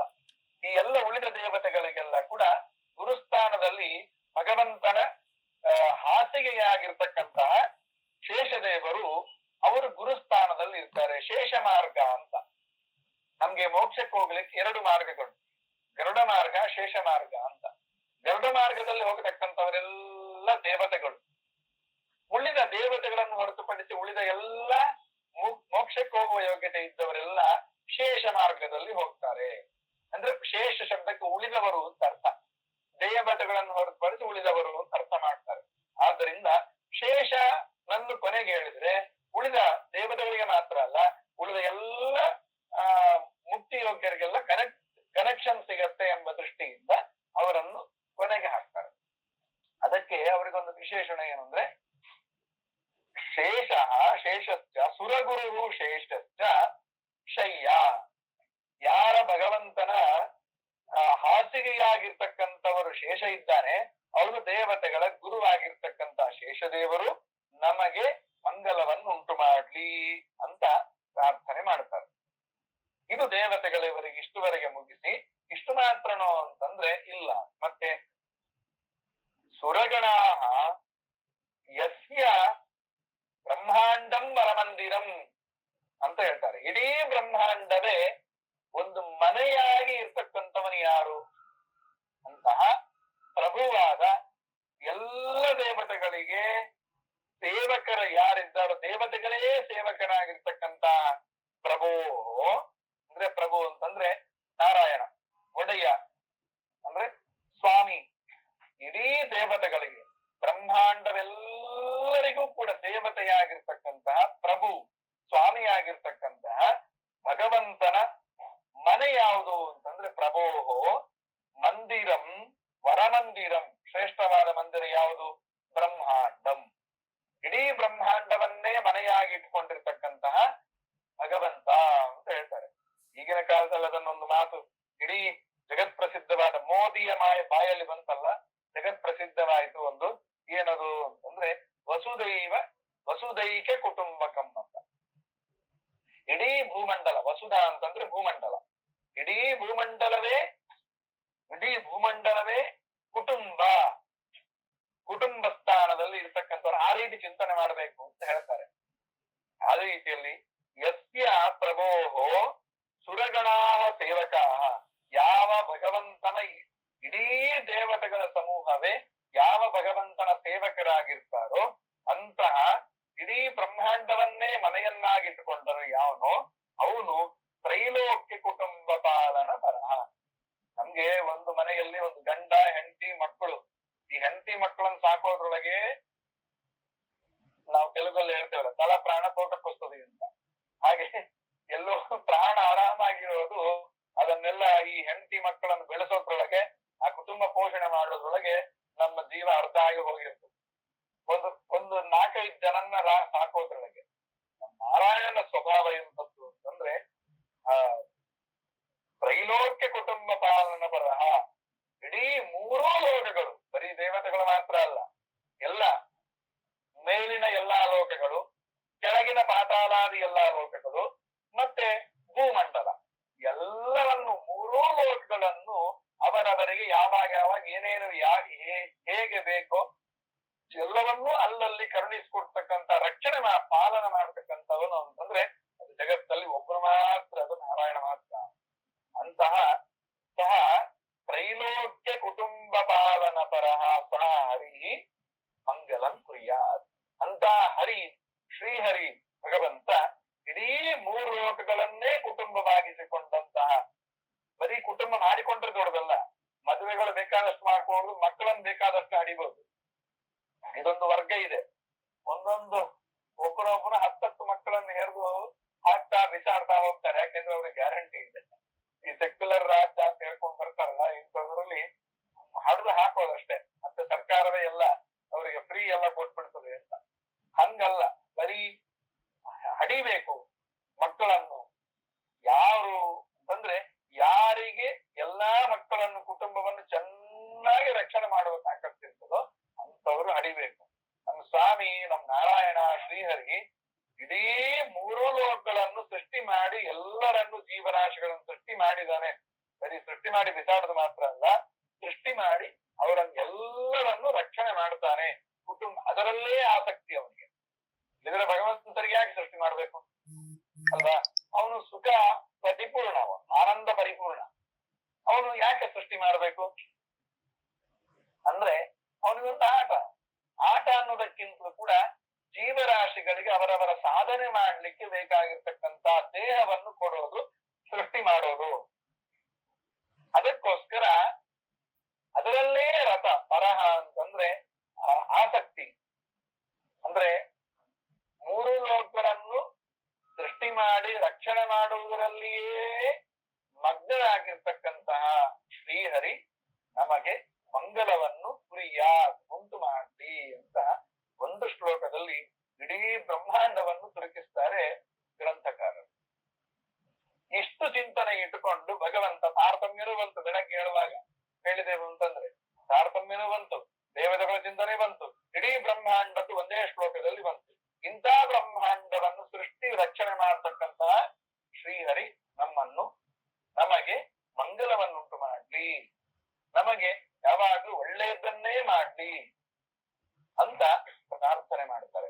ನಾವು ಇದನ್ನ ಶ್ಲೋಕವನ್ನು ಹೇಳಿದೆವು ಅಂತಂದ್ರೆ ಇಲ್ಲಿ ಹೇಳುವಾಗ ಇಡೀ ಜಗತ್ತಿಗೆ ಮಂಗಳ ಆಗ್ಲಿ ಅಂತ ನಾನು ಹೇಳಿದಂಗ ಆಗ್ತದೆ. ಜಗತ್ತಿಗೆ ಮಂಗಳ ಆಗ್ಲಿ ಅಂತಂದ್ರೆ ನಂಗೂ ಮಂಗಳ ಆಗ್ಲಿ. ಯಾವಾಗ್ಲೂ ಅಷ್ಟೇ, ಎಲ್ಲವೂ ನನಗೆ ಅಂತಂದ್ರೆ ಏನನ್ನೂ ತಲೆ ಎತ್ತಿ ನೋಡೋದಿಲ್ಲ. ಮತ್ತೆ ಇನ್ನೊಬ್ಬರಿಗೋಸ್ಕರ ಜೀವನ ಮಾಡಿದೆವು ಅಂತಂದ್ರೆ ನಮಗೂ ಭಗವಂತ ಅವರಿಗಿಂತ ಜಾಸ್ತಿ ಅನುಗ್ರಹ ನಮ್ಗೆ ಮಾಡ್ತಾನೆ. ಪರಾರ್ಥಕ್ಕೋಸ್ಕರ ಜೀವನ ಮಾಡತಕ್ಕಂತ ವ್ಯಕ್ತಿಗಳನ್ನು ದೇವರಿಗೆ ಭಾರಿ ಇಷ್ಟ. ಅದಕ್ಕೋಸ್ಕರ ಉದ್ಧವ ಅಂದ್ರೆ ಕೃಷ್ಣನಿಗೆ ಭಾರಿ ಇಷ್ಟ. ಯಾಕೆ ಅಂದ್ರೆ ಅವನ ಇಡೀ ಜೀವನ ಉದ್ಧವನಾಗಿ ಬಂದಾಗ ಬೃಹಸ್ಪತ್ಯಾಚಾರ್ಯರು ಇಡೀ ಜೀವನ ಕೃಷ್ಣನಿಗೋಸ್ಕರ, ಆ ಗೋಪಿ ಕೃಷ್ಣ ಏನು ಮಾಡ್ತಿದ್ದ, ದೇವರಿಗಾಗಿ ತನ್ನ ಜೀವನವನ್ನು ಮುಡಿಪಾಗಿಟ್ಟಿದ್ದ. ಅದಕ್ಕೋಸ್ಕರ ಕೃಷ್ಣ ಏನ್ ಮಾಡಿದ, ತನ್ನ ಹೆಂಡತಿಯರನ್ನು ಕೂಡ ಬೇಗ ಕಳಿಸ್ಬಿಟ್ಟ. ಪರಂಧಾಮಕ್ಕೆ. ತಾನು ಪರಂಧಾಮಕ್ಕೆ ಹೋಗೋ ಕೊನೆ ಕ್ಷಣದವರೆಗೂ ಕೂಡ ತನ್ನ ಜೊತೆಗಿಟ್ಕೊಂಡದ್ದು ಒಬ್ಬನ್ನು ಮಾತ್ರ, ಅದು ಉದ್ಧವ ಮಾತ್ರ. ಅಷ್ಟರ ಮಟ್ಟಿಗೆ ನಾವು ನಮ್ಮ ಸರ್ವಸ್ವವನ್ನು ದೇವರಿಗೆ ಅರ್ಪಣೆ ಮಾಡಿದೆವು ಅಂತಂದ್ರೆ ದೇವರು ಕೂಡ ಅವರ ಸರ್ವಸ್ವವನ್ನು ನನಗೆ ನನಗೆ ಕೊಟ್ಬಿಡ್ತಾನೆ. ಹನುಮಂತ ಮಾಡಿದ್ದದೇ ಅಲ್ವಾ. ಏನೆಲ್ಲ ನಾನು ಮಾಡಿದೆ, ನಾನ್ 100 ಯೋಜನೆ ಹಾರ್ಕೊಂಡು ಬಂದೆ, ಅಷ್ಟೈತ್ರ ಸಂಹಾರ ಮಾಡಿದೆ, ಇಲ್ಲೇ ಇಲ್ಲ, ಹೇಳಲೇ ಇಲ್ಲ. ರಾವಣನೆದುರಿಗೆ ಹೋಗಿ ನಿಂತಾಗ ರಾವಣ ನೀನ್ ಯಾರು ಅಂತ ಕೇಳಿದ್ರೆ ಹನುಮಂತ ಏನ್ ಹೇಳಿದ? ನನ್ನ ಹೆಸರು ಹನುಮಂತ, ನನ್ನ ಅಪ್ಪ ಅಮ್ಮ ಇಂಥವ್ರು, ಅಂಜನ ಎಲ್ಲ ಅಂಜನಾಸುರು ನಾನು, ಇವೆಲ್ಲ ಏನೇನೇನೇನೇನೇ. ಯಾರ ನೀನು ಅಂತಂದ್ರೆ ರಾಮನಲ್ಲಿರುವ ಕೋಟಿಗಟ್ಟಲೆ ಕಪಿಗಳಲ್ಲಿ ಕೊನೆ ಕಪಿ ನಾನು ಅಂತ ಹೇಳ್ತಾನೆ. ತನ್ನ ಹೆಸರು ಹೇಳ್ಕೊಳ್ಳಿಲ್ಲ. ಒಂದು ಈ ರೀತಿ ಹೇಳಿದ್ದರಿಂದ ಸ್ವಾಮಿ ಭಕ್ತಿ ಗೊತ್ತಾಗತ್ತೆ. ಮತ್ತೊಂದು ಮಧ್ವಾಚಾರ್ಯ ಹೇಳ್ತಾರೆ ಈ ರೀತಿ ಹೇಳಿದ್ದರಿಂದ ಯಾಕೆ ಹನುಮಂತ ಹಿಂಗ ಹೇಳಿದ ಅಂತಂದ್ರೆ ರಾವಣನಿಗೆ ಯುದ್ಧಕ್ಕಿಂತ ಮೊದಲೇ ಅರ್ಧ ಸಾಲ್ಬೇಕು, ಅರ್ಧ ಸೋಲ್ಬೇಕು, ಹೆದರಿ ಸೋಲ್ಬೇಕು. ಇಷ್ಟು ಹೇಳಿಕೊಳ್ಳಿ ರಾವಣನಿಗೆ ಹೆದರಿಕೆ ಆಯ್ತು. ಯಾಕೆ ಅಂತಂದ್ರೆ ರಾಮನಲ್ಲಿರುವ ಕೊನೆ ಕಪಿ ಬಂದ್ರನೇ ನನ್ನ ಲಂಕೆಯನ್ನು ಧ್ವಂಸ ಮಾಡಿ ಹಾಕಿದ. 80 ಕೋಟಿ ಸೈನಿಕರನ್ನು ಒಬ್ಬನೇ ಈ ಒಂದು ಕಪಿ ನಾಶ ಮಾಡಿದ್ದು. ಹಾಗಿರುವಾಗ ರಾಮನೇ ಬಂದ್ಬಿಟ್ರೆ ನನ್ ಗತಿ ಏನು ಅಂತ ಅಲ್ಲಿಂದ ಅಂಜಿಕೆ ಶುರು ಆಯ್ತು. ಅದಕ್ಕೋಸ್ಕರ ಈ ರೀತಿ ಹೇಳ್ತಾರೆ ವಾಯುದೇವರು ಹನುಮಂತ ಅಂತ ಹೇಳ್ತಾರೆ. ಅದರಿಂದ ಇಡೀ ಜಗತ್ತಿಗೆ ಒಳ್ಳೆದಾಗ್ಲಿ, ರಾಮನಿಗೋಸ್ಕರ ನನ್ನ ಜೀವನ ಅಂತ ಹೇಳಿದ್ದಕ್ಕೆ ರಾಮ ಏನ್ ಮಾಡಿದ? ಕೊನೆಗೆ ತನ್ನನ್ನು ತಾನೇ ಸಮರ್ಪಣೆ ಮಾಡಿಕೊಂಡ. ಹನುಮಂತನಿಗೆ ತಾನು ಆಲಿಂಗನ ಮಾಡಿಕೊಂಡ. ಯಾರ್ಯಾರಿಗೂ ಸಿಗದೆ ಇರುವ ಆಲಿಂಗನ, ದೇವರ ಆಲಿಂಗನ ಹನುಮಂತನಿಗೆ ಅಲ್ವಾ. ಈ ರೀತಿ ಮತ್ತೆ ನಂಗೊಂದು ಬಹಳ ಹೆಮ್ಮೆ ಆಗ್ತಕ್ಕಂತ ವಿಚಾರಗಳು ಅಂದ್ರೆ ಎಲ್ಲ ಕಡೆ ಹೇಳುತ್ತೇನೆ ನಾನು. ಭಗವಂತ ತನ್ನ ಬಲತೊಡೆಯಲ್ಲಿ ವಾಯುದೇವರನ್ನು ಕೂಡಿಸ್ಕೊಂಡ್ರೆ ಬಿಟ್ರೆ ಬೇರೆ ಯಾರಾದ್ರೂ ಒಬ್ಬರನ್ನು ಕೂಡಿಸ್ಕೊಂಡಿದ್ದಾರೆ ಅಂತಂದ್ರೆ ಇದು ನಮ್ಮ ಪ್ರಹ್ಲಾದರಾಜರನ್ನು ಮಾತ್ರ. ನರಸಿಂಹದೇವರು ಪ್ರಹ್ಲಾದರಾಜರನ್ನು ಎತ್ತುಕೊಂಡು ಒಂದು ಕೈಯಲ್ಲಿ ತಮ್ಮ ಬಲತೊಡೆಯಲ್ಲಿ ಕೂಡಿಸ್ಕೊಳ್ತಾರೆ. ಭಾಗವತ ಉಲ್ಲೇಖ ಮಾಡುದು ನಮ್ಗೆ ಹೆಮ್ಮೆ ಆಗ್ತದೆ. ಅಂತಹ ಪ್ರಹ್ಲಾದರಾಜರ ಅವತಾರಭೂತರಾದ ರಾಯರ ಸೇವೆ ನಾವು ಮಾಡ್ತಾ ಇದ್ದೀವಿ. ಆ ರಾಯರ ಬಳಿಗೆ ಹೋಗ್ತೀವಿ. ಆ ಊರಲ್ಲಿ ಹುಟ್ಟಿ ಬೆಳೆದವರು ಅಂತಂದ್ರೆ ಏನೋ ಒಂದು ಖುಷಿ ಅಲ್ವಾ. ಅದರಿಂದ ಅಂತ ಅದ್ಭುತವಾದ ಒಂದು ಭಗವದ್ಭಕ್ತರು ಎಲ್ಲ ತೋರಿಸಿಕೊಟ್ಟಿದ್ದೇನು. ನನಗೋಸ್ಕರ ನಾನು ಜೀವನ ಮಾಡೋದಲ್ಲ, ಪರರಿಗೋಸ್ಕರ ಜೀವನ ಮಾಡಿದ್ರೆ ಮೊದಲು ಭಗವಂತ ನಮ್ಮನ್ನೇ ಮೊದಲು ನೋಡ್ತಾನೆ, ನಮ್ಗೆ ಅನುಗ್ರಹ ಮಾಡ್ತಾನೆ ಅಂತ. ಅದಕ್ಕೋಸ್ಕರ ನಾವು ಈ ಶ್ಲೋಕವನ್ನು ಹೇಳ್ಕೊಂಡು ಬಂದೆವು ಅಂತಂದ್ರೆ ಕುಟುಂಬ ತ್ರೈಲೋಕ ಕುಟುಂಬ ಪಾಲನ ಪರ ಹರಿ ಸಾರಿ ಮಂಗಲಂ ಕುರಿಯಾತ್. ಇಂಥ ಭಗವಂತ ಇಡೀ ಜಗತ್ ನಮ್ಗೋಸ್ಕರವೇ ಅವನ ಅವತಾರಗಳನ್ನು ತಾಳಿಕೊಂಡು ಬರತಕ್ಕಂತ ದೇವರು. ಅಂತ ಶ್ರೀಹರಿ ನಮ್ಮನ್ನು ನಮಗೆ ಮಂಗಲವನ್ನುಂಟು ಮಾಡಿ ಅಂತ ಮೊದಲನೇ ಶ್ಲೋಕದ ಅರ್ಥ. ಇದರಲ್ಲಿ ಯಾರಿಗಾದ್ರೂ ಡೌಟ್ ಇದ್ರೆ ಕೇಳಬಹುದು.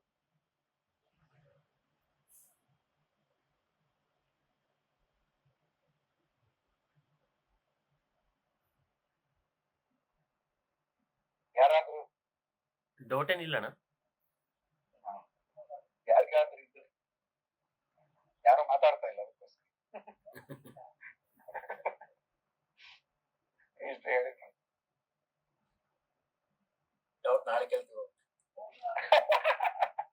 ಸರಿ ಸರಿ, ಪರವಾಗಿಲ್ಲ ಪರವಾಗಿಲ್ಲ. ಆಲೋಚನೆ ಮಾಡಿ ಇನ್ನೊಮ್ಮೆ ಕೇಳಿ. ನೀವು ಡೌಟ್ಸ್ ಇದ್ರೆ ಸ್ವಲ್ಪ ವಾಟ್ಸ್ಆಪ್ ಬಾಯಾಗ ತಿರುಗದ್ ಕಷ್ಟ ಇದ್ದಂಗದ. ಸ್ವಲ್ಪ ವಾಟ್ಸ್ಆಪ್ ಬಾಯಾಗ ತಿರುಗದ್ ಕಷ್ಟ ಇದ್ದಂಗದ. ಅಷ್ಟು ಬಿಟ್ರೆ ನೀನು ಬರುತ್ತಾ? ಹಲೋ, ಅಲ್ಲಿ ಡೌಟ್ಸ್ ಕೇಳ್ಬೇಕು ಅನ್ಕೊಂಡಿದ್ದೆ. ಡೌಟ್ಸ್ ಕೂಡ ನೀವೇ ಕ್ಲಿಯರ್ ಮಾಡ್ತಾ ಇದ್ರಿ. ಪಾಠ ಅಂದ್ರೆ ಹಂಗಿರ್ಬೇಕು. ಅದಾದ್ಮೇಲೆ ಡೌಟ್ ಬಂತು ಅಂತಂದ್ರೆ ಮತ್ತೆ ಕೇಳೋದು.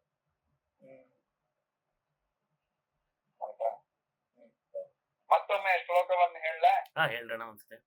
ಎಲ್ರು ಹೇಳ್ತೀರಾ? ಒಂದೇ ನಿಮಿಷ ತೆಗಿತೀವಿ. ಎಲ್ರು ಆಡಿಯೋ ಮಾತು ಈಗ ಒಂದು ಗ್ರಿಪ್ ಸಿಕ್ಕಿದೆ ಎಲ್ರಿಗೆ. ಎಲ್ರು ಒಟ್ಟಿಗೆ ಹೇಳ್ರಿ, ಗಟ್ಟಿಯಾಗಿ ಹೇಳ್ರಿ.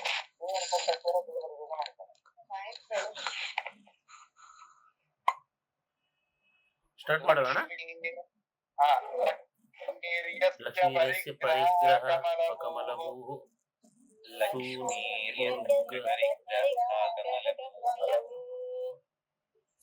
ಅದು ಹೂಹು ಅಂತ ವಿಸರ್ಗ ಪ್ರೊನೌನ್ಸ್ ಆಗ್ಬೇಕು. ಲಕ್ಷ್ಮೀರ್ಯಸ್ಯ ಪರಿಗ್ರಹ ಕಮಲಭೂಃ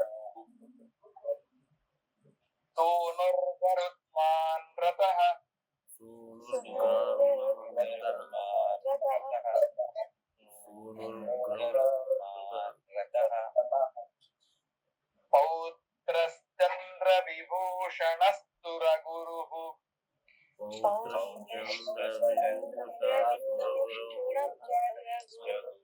ಪೌತ್ರಶ್ಚಂದ್ರ ವಿಭೂಷಣ ಸುರಗುರು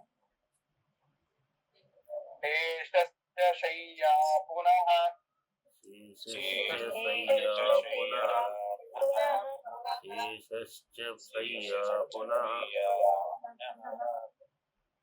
ಬ್ರಹ್ಮಾಂಡಂ ವರಮಂದಿರಂ ಸುರಗಣಾಃ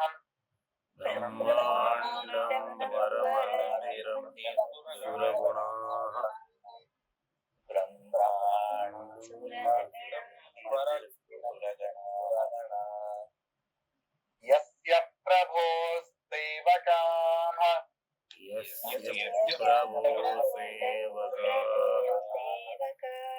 ಯಸ್ಯ ಪ್ರಭೋ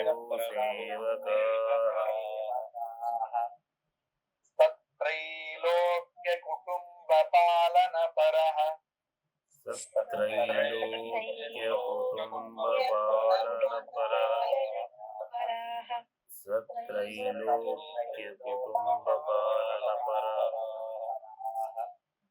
ಪರಾಹ ದೀರ್ಘ ಇಲ್ಲ ಅಲ್ಲಿ, ಪ್ರಕಾರ ದೀರ್ಘ ಇಲ್ಲ, ಪರಹ ಅಷ್ಟೇ. ಕುರ್ಯಾತ್ತರಿರ್ಮಂಗಲಂ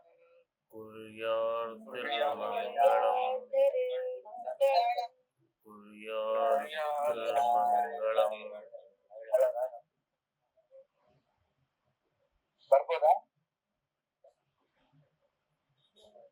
ಬರ್ಬೋದು, ಸಾಕಲ್ಲ?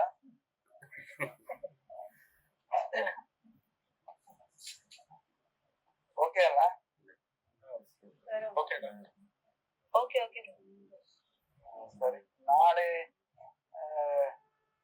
ಈಗಲೇ ನಾನು ಇದು ಮಾಡ್ತೀನಿ. ಈಗ ವಾಯ್ಸ್ ರೆಕಾರ್ಡ್ ಮಾಡಿ ಗ್ರೂಪ್ ಅಲ್ಲಿ ಹಾಕಿಬಿಡ್ತೀನಿ ನಾನು, ಕೇಳ್ಬೋದು. ಅಥವಾ ವಿದ್ಯಾಭೂಷಣರು ಕೂಡ ಕೇಳ್ಬೋದು, ಯಾವ್ದಾಗ್ಬೋದು. ಸರಿ, ಗ್ರೂಪಿಗೆ ನಾನೇ ಒಂದ್ಸಲ ಹಾಕಿಬಿಡ್ತೀನಿ. ಈಗ ಕಲ್ತು ನಾಳೆ ಮತ್ತೆ ಇದನ್ನೇ ಮುಂದುವರಿಸೋಣ ಏನು?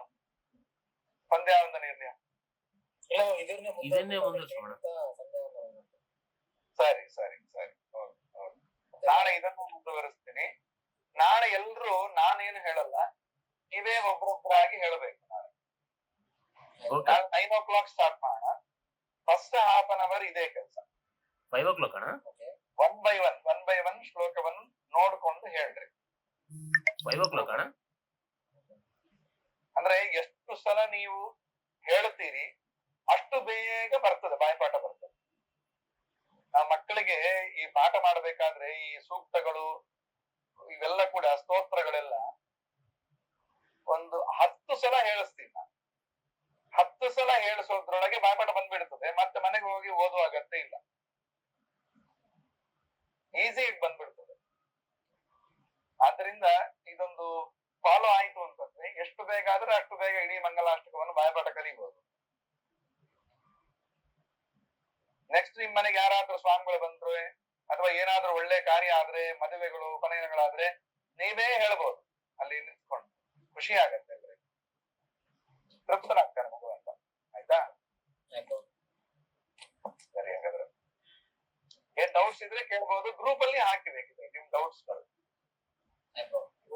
ನಿಮ್ ಡೌಟ್ಸ್ ಏನಾದ್ರು ಇತ್ತು ಅಂದ್ರೆ ಗ್ರೂಪ್ ಅಲ್ಲಿ ಸುಮ್ನೆ, ನಾನ್ ಮೊನ್ನೆ ಹೇಳಿದ್ದೆ ಆರಂಭದಲ್ಲೇ, ಗ್ರೂಪ್ ಅನ್ನು ಸುಮ್ನೆ ಪಾಠಕ್ಕೋಸ್ಕರನೇ ಯೂಸ್ ಮಾಡ್ಬೇಡ್ರಿ.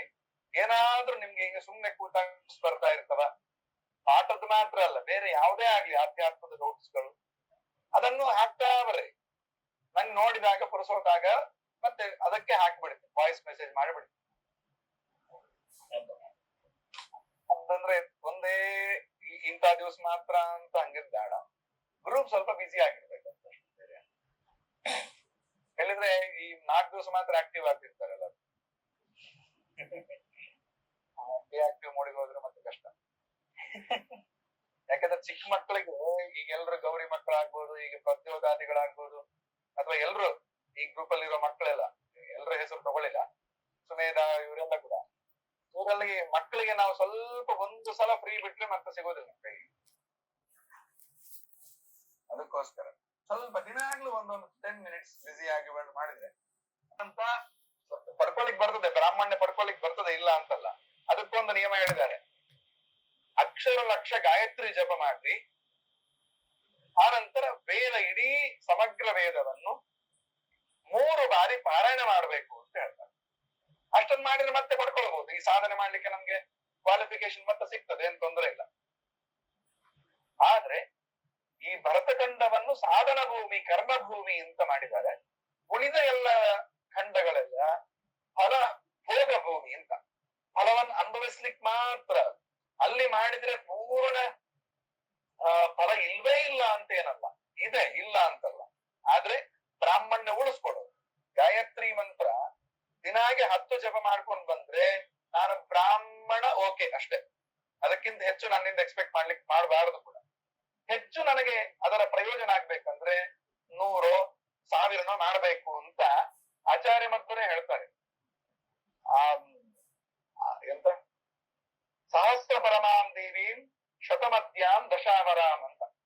ನಾನು ಜನಿವಾರ ಹಾಕೊಂಡಿನಿ, ಬ್ರಾಹ್ಮಣ್ಯ ಉಳಿಸ್ಕೋಬೇಕಂದ್ರೆ 10 ಮಿನಿಮಮ್ ಮಾಡ್ಲೇಬೇಕು. ನಮ್ಗೆ ಅಷ್ಟರಲ್ಲೇ ಸಾಕ ಅಂತಂದ್ರೆ ಸಾಕು, ಅಷ್ಟೇ ಫಲ ಬಂದ್ರೆ ನಮ್ಗೆ ಸಾಕು ಅಂತಂದ್ರೆ ಸಾಕು, ಅಲ್ಲಿಗೆ ತೊಂದರೆ ಇಲ್ಲ. ಸಂಪೂರ್ಣ ನಿಷೇಧ ಅಂತ ಮಾಡಿದ್ದು ಮತ್ತೊಂದು ಹೇಳ್ತೀನಿ. ಭೌಗೋಳಿಕವಾಗಿ ಕಾರಣ ಒಂದಿರಬಹುದು, ಲೌಕಿಕವಾಗಿ ಇದೆ. ಅದು ಸಮುದ್ರವನ್ನು ದಾಟಬಾರದು ಅಂತ ಯಾಕೆ ಹೇಳ್ತಾರೆ ಅಂತಂದ್ರೆ, ಹಿಂದಿನ ಕಾಲದಲ್ಲಿ ಫ್ಲೈಟ್ಸ್ ಗೀಟ್ಸ್ ಏನಿರ್ಲಿಲ್ಲ. ನಮ್ಮ ದೇಶದಿಂದ ಬೇರೆ ದೇಶಕ್ಕೆ ಸಮುದ್ರದ ಮೂಲಕ ಹೋಗಬೇಕು ಅಂತಾದ್ರೆ ದಿನಗಳ ತಿಂಗಳ ಆಗ್ತಿತ್ತು. ಆ ತಿಂಗಳ ನಮ್ಮ ಅನುಷ್ಠಾನ ಎಲ್ಲ 0. ನಾವ್ ಎಲ್ಲಿ ಕೂತು ಅನುಷ್ಠಾನ ಮಾಡಿದ್ರೆ ನಮ್ಗೆ ಪೂರ್ಣ ಫಲ ಬರುತ್ತೆ. ಜಪಾದಿಗಳು ಅಂತಂದ್ರೆ ಭೂಮಿಯ ಸ್ಪರ್ಶ ನಮ್ಗೆ ಬೇಕು, ಸಂಬಂಧ ಬೇಕು ನಮ್ಗೆ. ಭೂಮಿಯ ಮೇಲೆ ಒಂದು ಏನೋ ಚೇಲಾದಿನ ಕುಶೋತ್ತರಂ ಅಂತ ಒಂದು ಮಾತು ಹೇಳ್ತಾರೆ. ಮೊದಲು ಕೆಳಗೆ ಭೂಮಿ ಮೇಲೆ ಉಣ್ಣೆಯ ಅಂದ್ರೆ ಉಲನ್ ಬಟ್ಟೆಗೆ ಕೆಳಗೆ ಹಾಕೊಳ್ಬೇಕು. ಅದರ ಮೇಲೆ ಕೃಷ್ಣಾಜಿನ ಹಾಕೊಳ್ಬೇಕು. ಅದರ ಮೇಲೆ ದರ್ಬೆಗಳ ಚಾಪೆಯನ್ನು ಹಾಕೊಂಡು ಅದರ ಮೇಲೆ ಕೂತು ಜಪ ಮಾಡಿದ್ರೆ ಬಹಳ ಬೇಗ ಸಿದ್ಧಿ ಆಗತ್ತೆ ಎಲ್ಲ ಮಂತ್ರಗಳು ಅಂತ ಕೃಷ್ಣ ಉದ್ಧವನ ಮೂಲಕ ಗೀತೆ ಇದು ಭಾಗವತದಲ್ಲಿ ಹೇಳ್ತಾರೆ. ಅಂದ್ರೆ ಒಟ್ಟಾರೆ ಏನು ಅಂದ್ರೆ ಭೂಮಿಯ ಸಂಪರ್ಕ ನಮಗೆ ಎಷ್ಟು ಇದ್ರೆ ಅಷ್ಟು ನಾವು ಮಾಡಿದ ಅನುಷ್ಠಾನಕ್ಕೆ ಫಲ ಸಿಗತ್ತೆ ಅಂತ. ನೀವು ಈ ಸಮುದ್ರಯಾನ ಮಾಡ್ಬೇಕಾದ್ರೆ ತಿಂಗಳಗಟ್ಟಲೆ ಭೂಮಿಯ ಸ್ಪರ್ಶನೇ ಇರೋದಿಲ್ಲ, ನೀರಿನ ಮೇಲೆ ಇರ್ತದೆ. ಒಂದು ಕಾರಣ ಅದು, ಅದರಿಂದ ಅನುಷ್ಠಾನ ಎಲ್ಲ ಲೋಪ ಆಗಿಬಿಡುತ್ತದೆ ಒಂದು. ಮತ್ತೊಂದು, ಈ ನಾವು ಆ 1 ತಿಂಗಳ ಕಾಲ ನಾವು ಮಾಡ್ತಕ್ಕಂತ ಎಲ್ಲ ಈ ಏನು ಮಲ ವಿಸರ್ಜನೆ, ಮೂತ್ರ ವಿಸರ್ಜನೆಗಳನ್ನೆಲ್ಲವೂ ಕೂಡ ಆಟೋಮ್ಯಾಟಿಕ್ ಸಮುದ್ರಕ್ಕೆ ಹೋಗುತ್ತೆ. ನೀರ್, ನದಿ, ಸಮುದ್ರ ನಮ್ಮ ಮಲ ವಿಸರ್ಜನೆ ಮಾಡಬಾರ್ದು, ಮಾಡಿದ್ರೆ ಮಹಾಪಾಪ ಅಂತ ಇದೆ. ನಮಗೆ ಪಾಪ ಬರಬಾರದು ಎಂಬ ದೃಷ್ಟಿಯಿಂದ ಇದನ್ನು ಹಿಂದಿನ ಕಾಲದಲ್ಲಿ ಒಂದು ವ್ಯವಸ್ಥೆ ಇದೆ. ಆನಂತರವೂ ಕೂಡ ಅನುಷ್ಠಾನಕ್ಕೆ ನಮ್ಗೆ ಅದಕ್ಕೆ ಮೈಲಿಗೆ ಏನಾದ್ರೂ ಬಂತು ಅಂತಂದ್ರೆ ಆ 10 ದಿನ ನಾವು ಮಾನಸಿಕವಾಗಿ ಮಾಡಿದ ಗಾಯತ್ರಿ ಜಪಕ್ಕೆ ಅಷ್ಟು ಮಹತ್ವ ಇಲ್ಲ. ಯಜ್ಞೋಪೀತ 11ನೇ ದಿವಸ ಚೇಂಜ್ ಮಾಡಿ ಅವತ್ತು ವಿಶೇಷವಾಗಿ ಗಾಯತ್ರಿ ಜಪ ಮಾಡಬೇಕು ಅಂತ ಹೇಳ್ತಾರೆ. ಯಾಕೆ? ಬ್ರಾಹ್ಮಣನೆಲ್ಲ ಹೋಗಬಾರದು ಎಂಬ ದೃಷ್ಟಿಯಿಂದ. ಯದ್ಯಪಿ ಮೈಲಿಗೆಯಲ್ಲಿರುವಾಗ ವೇದ ಮಂತ್ರ ಹೇಳಬಾರದು, ಆದ್ರೆ ಮಾನಸಿಕವಾಗಿ ಮೈಲಿಗೆಯಲ್ಲಿದ್ದಾಗ್ಲೂ 10 ಹೇಳ್ರಿ ಅಂತ ವ್ಯಾಖ್ಯೆ ವ್ಯವಸ್ಥೆ ಮಾಡ್ತಾರೆ. ನನ್ನ ಬ್ರಾಹ್ಮಣ್ಯ ಸಂಪೂರ್ಣ ಕಳ್ಕೊಳ್ಬಾರದು ನಾವು ಎಂಬ ದೃಷ್ಟಿಯಿಂದ ಮಾನಸಿಕವಾಗಿ 10 ಜಪ ಮಾಡ್ರಿ ಅಂತ ಹೇಳ್ತಾರೆ. ಇದೆಲ್ಲ ತಿಂಗಳ ಸಮುದ್ರಯಾನ ಮಾಡ್ಬೇಕಾದ್ರೆ ಎಲ್ಲ ಅನುಷ್ಠಾನ ಎಲ್ಲ ಹೋಗ್ಬಿಡುತ್ತದೆ. ಆ ದೃಷ್ಟಿಯಿಂದ ಇದನ್ನು ಸಮುದ್ರವನ್ನು ಮಾಡಬಾರದು ಅಂತ, ಪರದೇಶಕ್ಕೆ ಹೋಗ್ಬಾರದು ಅಂತ ವ್ಯವಸ್ಥೆ ಮಾಡಿಕೊಟ್ಟಿದ್ದಾರೆ ಹಿಂದಿನ ಕಾಲದಲ್ಲಿ. ಇಷ್ಟು ಕಾರಣಗಳು ಇದ್ದಾವೆ, ಆದ್ರಿಂದ ಹೋಗ್ಬಾರದು. ಇಡೀ ಬ್ರಹ್ಮಾಂಡ ದೇವರ ಮನೆ ಆಗಿದ್ರು ಕೂಡ ನಾನು ನರಕಕ್ಕೆ ಹೋಗ್ತೀನಿ ಅಂತ ಯಾರಿಗಾದ್ರೂ ಆಸೆ ಇರ್ತದ? ನರಕವೂ ಕೂಡ ದೇವರದ್ದೇ ಅಲ್ವಾ, ಸೃಷ್ಟಿ ಅಲ್ವಾ, ಅಲ್ಲಿ ಕೂಡ ರಕ್ಷಣೆ ಮಾಡೋದು ದೇವರೇ ಅಲ್ವಾ. ಇದು ಕೆಲವು ನಮ್ದೇ ಒಂದು ಲಿಮಿಟೇಷನ್ಸ್. ಭಗವಂತ ನಮ್ಗೆ ಸಾಧನ ಶರೀರವಿದು ನೀ ದಯದಿ ಕೊಟ್ಟದ್ದು. ಸಾಧನೆ ಮಾಡ್ಲಿಕ್ಕೆ ಶರೀರ ಬಂದಿದ್ದು, ಸಾಧನೆ ಮಾಡಬೇಕು ಅಂತ ಜಾಗದಲ್ಲೇ ಹುಟ್ಟಿದ್ದು. ಎಷ್ಟು ಜನಕ್ಕೆ ಇರ್ತದೆ ಹೇಳು? ಭರತ ಭೂಮಿಯಲ್ಲೇ ಹುಟ್ಟಿ ಇಲ್ಲೇ ಸಾಧನೆ ಮಾಡೋದು ಇರುತ್ತೆ. ಇಲ್ಲಿ ಹುಟ್ಟೋದು ಎಷ್ಟು ಜನಕ್ಕೆ ಯೋಗ ಇರುತ್ತೆ? ಎಷ್ಟು ಜೀವರಾಶಿಗಳಿಗೆ? ಆ ದೃಷ್ಟಿಯಲ್ಲಿ ಹೇಳ್ತಾರೆ ಅಷ್ಟೇ. ನಾನು ನಮ್ಮ ಭಾರತ ದೇಶ ಮಾತ್ರ ಅಂತ ಹೇಳ್ತಾ ಇಲ್ಲ. ಭರತ ಖಂಡದಲ್ಲಿ ಕೆಲವೆಲ್ಲ ಸೇರ್ತವೆ. ಈ ಇದೇನು ಮಲೇಷಿಯಾ, ನಾವು ಈಗಿನ ನಾವು ಲೆಕ್ಕ ಕೂಡ ಅಲ್ಲಿಗೆಲ್ಲ ಹೋಗ್ಲಿಕ್ಕೆ ಸಮಸ್ಯೆ ಇಲ್ಲ. ಹಡಗಲ್ಲಿ ಹೋದ್ರು ಕೂಡ ವಿತಿನ್ ಒನ್ ಡೇ ಅಲ್ಲಿ ಹೋಗ್ಬೋದು ಹಡಗಕ್ಕೆ. ಈ ದುಬೈಗೆ ಮಲೇಷ್ಯಾಕ್ಕೆ ಹೋಗ್ಲಿಕ್ಕೆ ಆಗತ್ತೆ ಅಂತ ಅದಕ್ಕೇನ್ ಸಮಸ್ಯೆ ಇಲ್ಲ. ಆದ್ರೆ ಅಲ್ಲಿ ಏನು ದುಬೈಗೆ ಹೋಗ್ಬಾರ್ದು ಯಾಕೆ ಅಂದ್ರೆ ಒಂದು ಕಾರಣ ಕೊಡ್ತಾರೆ, ಅಲ್ಲೆಲ್ಲ ಮರುಭೂಮಿ. ಅದು ಮರುಭೂಮಿಯಲ್ಲಿ ಏನು ಸಾಧನೆ ಮಾಡಿದ್ರು ಮೊಳಕೆನೆ ಬರಲ್ಲ ಅಂತೆ, ಇನ್ನು ಸಾಧನೆ ಮಾಡ್ಲಿಕ್ಕೆ ಏನ್ ಸಿಗ್ತದೆ. ಅದಕ್ಕೆ ಅದು ವರ್ಜ್ಯ. ಇಂದ್ರದೇವರ ಬ್ರಹ್ಮಹತ್ಯಾ ದೋಷದಲ್ಲಿ ಒಂದು ಭಾಗ ಈ ಮರುಭೂಮಿ. ಅದರಿಂದ ಅದು ದೋಷ ಪೂರಿತ ಅಂತೇಳಿ ಬೇಡ ಅಂತ ಹೇಳ್ತಾರೆ.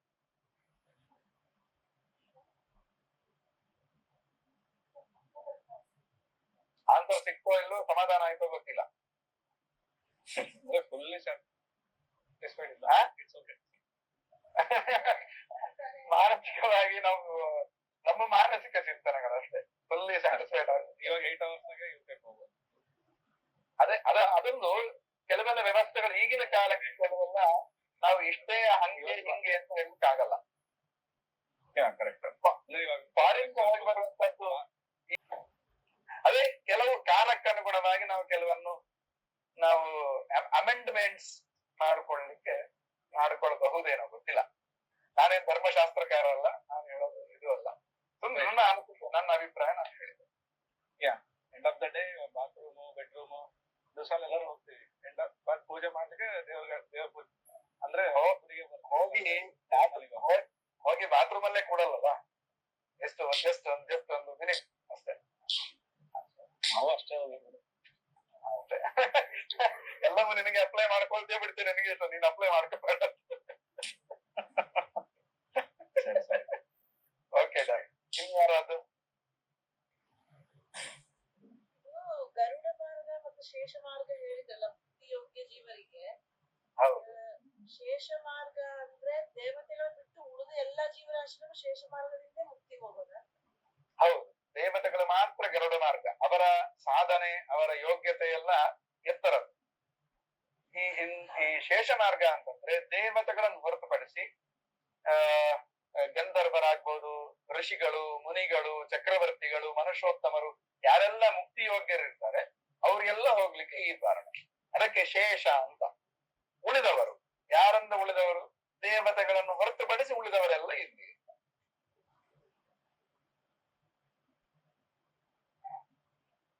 ಇನ್ನೇನಾದ್ರು? ಒಂದು ಕ್ವಶನ್. ಹಾ. ಈ ದೇವತೆಗಳು ಅಂತಂದ್ರಲ್ಲ, ಅವ್ರ ಕ್ವಾಲಿಫಿಕೇಶನ್ ಏನು? ಅಂದ್ರೆ ಅವ್ರು ಏನ್ ಮಾಡಿದ್ರೆ ಅವ್ರು ದೇವತೆಗಳಾಗ್ಯಾರ, ಹೆಂಗಾಗ್ಯಾರ? ಇಲ್ಲ, ಅದು ಏನಿದೆ ಅಂದ್ರೆ ಇಂತಿಂತ ಪಟ್ಟಕ್ಕೆ ಬರುವವರು ಅಂತ ಹೇಳಿ ಆಲ್ರೆಡಿ ಜೀವ ಯೋಗ್ಯತೆ ಅದನ್ನು ಬದಲು ಮಾಡ್ಲಿಕ್ಕೆ ಯಾರಿಂದಲೂ ಆಗುದಿಲ್ಲ. ಅನಾದಿ ಜೀವ ಯಾವಾಗಿಂದ ಇದ್ದಾನೋ ಆವಾಗಿಂದ ಜೀವನ ಸ್ವರೂಪಭೂತನಾದ ಯೋಗ್ಯತೆಯು ಅವನ ಜೊತೆಗೆ ಇದೆ. ಈ ವಾಯುದೇವರ ಪಟ್ಟಕ್ಕೆ ಬರ್ತಕ್ಕಂಥವರು ರುಜುಗಳು ಅಂತ ಹೇಳಿ 100 ಜನ, ಅದು ಕಮ್ಮಿನೂ ಆಗೋದಿಲ್ಲ. ಒಬ್ರು ಆದ್ಮೇಲೆ ಒಬ್ರು, ಅದು ಅನಂತ. ಹೇಗೆ ಭಗವಂತ ಜೀವರಾಶಿಗಳು ಅನಂತವೋ, ನಾಶ ಇಲ್ಲವೋ, ಅದೇ ರೀತಿಯಲ್ಲಿ ಆ ಲೆವೆಲ್ಗೆ ಬರ್ತಕ್ಕಂಥ ಕ್ಯಾಟಗರೀಸ್ ಅವ್ರು ಏನಿದ್ದಾರೆ ಅವರು ಅನಂತವಾಗಿ ಬರ್ತಾನೆ ಇರ್ತಾರೆ. ಇವರು ಉಳಿದವರು ಆದಂಗ ಚತುರ್ಮುಖ ವಾಯುದೇವರು, ಚತುರ್ಮುಖ ಆದ್ಮೇಲೆ ಮೋಕ್ಷ. ಈ ರೀತಿ ಯೋಗ್ಯತೆಯನ್ನು, ದೇವತಾ ಪದವಿ ಪಡೆಯಲಿಕ್ಕೆ ಯೋಗ್ಯತೆಯನ್ನು ಪಡ್ಕೊಳ್ಳಿಕ್ಕೆ ಕರ್ಮದಿಂದ ಆಗೋದಿಲ್ಲ. ಆದ್ರೆ ಅಂತ ವ್ಯಕ್ತಿಗಳು ಒಂದು ದೇವತೆಗಳ ಒಂದು ಪಂಗಡ ಇದೆ. ಅದೇನು ಅಂತಂದ್ರೆ ಅವರಿಗೆ ಒಂದು ಹೆಸರಿದೆ, ಕರ್ಮಜ ದೇವತೆಗಳು ಕರೀತಾರೆ ಅವರು. ಈಗ ಪ್ರಹ್ಲಾದ ರಾಜರಿದ್ದಾರೆ, ಅವರ ಕರ್ಮದಿಂದ ಆ ಯೋಗ್ಯತೆ ಬರ್ತಕ್ಕಂತ ಆ ಕ್ಯಾಟಗರಿ ಬರ್ತಕ್ಕಂತ ಜೀವರಾಶಿಗಳೇ ಬೇರೆ ಇದ್ದಾರೆ. ಈ ದೇವರ ವ್ಯವಸ್ಥೆ ಹೇಗೆ ಅಂತಂದ್ರೆ, ಯಾರು ಸಿಕ್ಕರೆ ಅವರು ನಾನ್ ಕರ್ಮ ಮಾಡ್ತೀನಿ, ಜ್ಞಾನ ಪಡ್ಕೊಳ್ತೀನಿ, ದೇವತಾ ಪದವಿಯನ್ನು ಪಡ್ಕೊಳ್ತೀನಿ ಅಂತಂದ್ರೆ ಸಾಧ್ಯ ಇಲ್ಲ. ಈ ದೃಷ್ಟಾಂತಕ್ಕೆ ಬಲಿಚಕ್ರವರ್ತಿ ಅವನಿಗೆ ಯೋಗ್ಯತೆಯಲ್ಲೇ ಇಂದ್ರ ಪದವಿಯಲ್ಲಿ ಕೂಡುವ ಯೋಗ್ಯತೆ ಇತ್ತು. ಆದ್ರೆ ಅವನಿಗೇನ್ ಮಾಡಿದ, ಮುಂದಿನ ಕಲ್ಪದಲ್ಲಿ ಬರಬೇಕಾಗಿರ್ತಕ್ಕಂತಹ ದೇವತಾ ಪದವಿಯನ್ನು, ಆ ಇಂದ್ರ ಪದವಿಯನ್ನು ಈಗಲೇ ಪಡ್ಕೊಳ್ಬೇಕು ಅಂತ ದುರುದ್ದೇಶದಿಂದ 100 ಯಾಗ ಮಾಡ್ತಾನೆ. ಅದಕ್ಕೆ ಭಗವಂತ ಬಂದು ಅದಕ್ಕೆ ವಿಘ್ನ ಮಾಡ್ತಾನೆ. ವಿಘ್ನ ಮಾಡಿ ಸುಮ್ನೆ ಟೋಟಲ್ಲಿ ಅವನನ್ನು ಕ್ಯಾನ್ಸಲ್, ಸಸ್ಪೆಂಡ್ ಮಾಡಲ್ಲ. ಅವನು ಎಲ್ಲಿರ್ಬೇಕು ಅಲ್ಲಿ ಇಟ್ಕೊಂಡಿದ್ದಾನೆ. ಈಗ ಮುಂದಿನ ಕರ್ಮದಲ್ಲಿ ಅವನನ್ನೇ ತಗೊಂಡ್ಬೇಕು, ಆ ಸ್ಥಾನದಲ್ಲಿ ಕೊಡ್ತಾನೆ. ಯಾಕೆ ಅಂತಂದ್ರೆ ಅವನಿಗೆ ಆ ಯೋಗ್ಯತೆ ಇದೆ, ಆ ಜೀವನಿಗೆ. ಜೀವನನ್ನು ಯೋಗ್ಯತೆಗಳನ್ನು ಇದು ಯಾರು ದೇವರು ಸೃಷ್ಟಿ ಮಾಡಿದ್ದಲ್ಲ. ವೇದಗಳು ಇದನ್ನೆಲ್ಲ ಜ್ಞಾನ ಎಲ್ಲ ಅನಾದಿ ಕಾಲದಿಂದ ಅನಂತ ಕಾಲದವರೆಗೂ ಎಲ್ಲಾ ಜೀವರಾಶಿಗಳು ಇರ್ತಾರೆ. ದೈತ್ಯರಾಗಿರ್ಬೋದು, ಸಾತ್ವಿಕರಾಗಿರ್ಬೋದು. ನಾವು ಕರ್ಮದಿಂದ ಸಾತ್ವಿಕರಾಗ್ಬೋದೇ ವಿನಃ, ನಮ್ಮ ಸಾಧನೆಯಿಂದ ಸಾತ್ವಿಕರಾಗ್ಬೋದೇ ವಿನಃ, ಮೋಕ್ಷ ಯೋಗ್ಯರಾಗ್ಬೋದೇ ವಿನಃ ದೇವತೆಗಳಾಗ್ಲಿಕ್ಕೆ ಸಾಧ್ಯ ಇಲ್ಲ.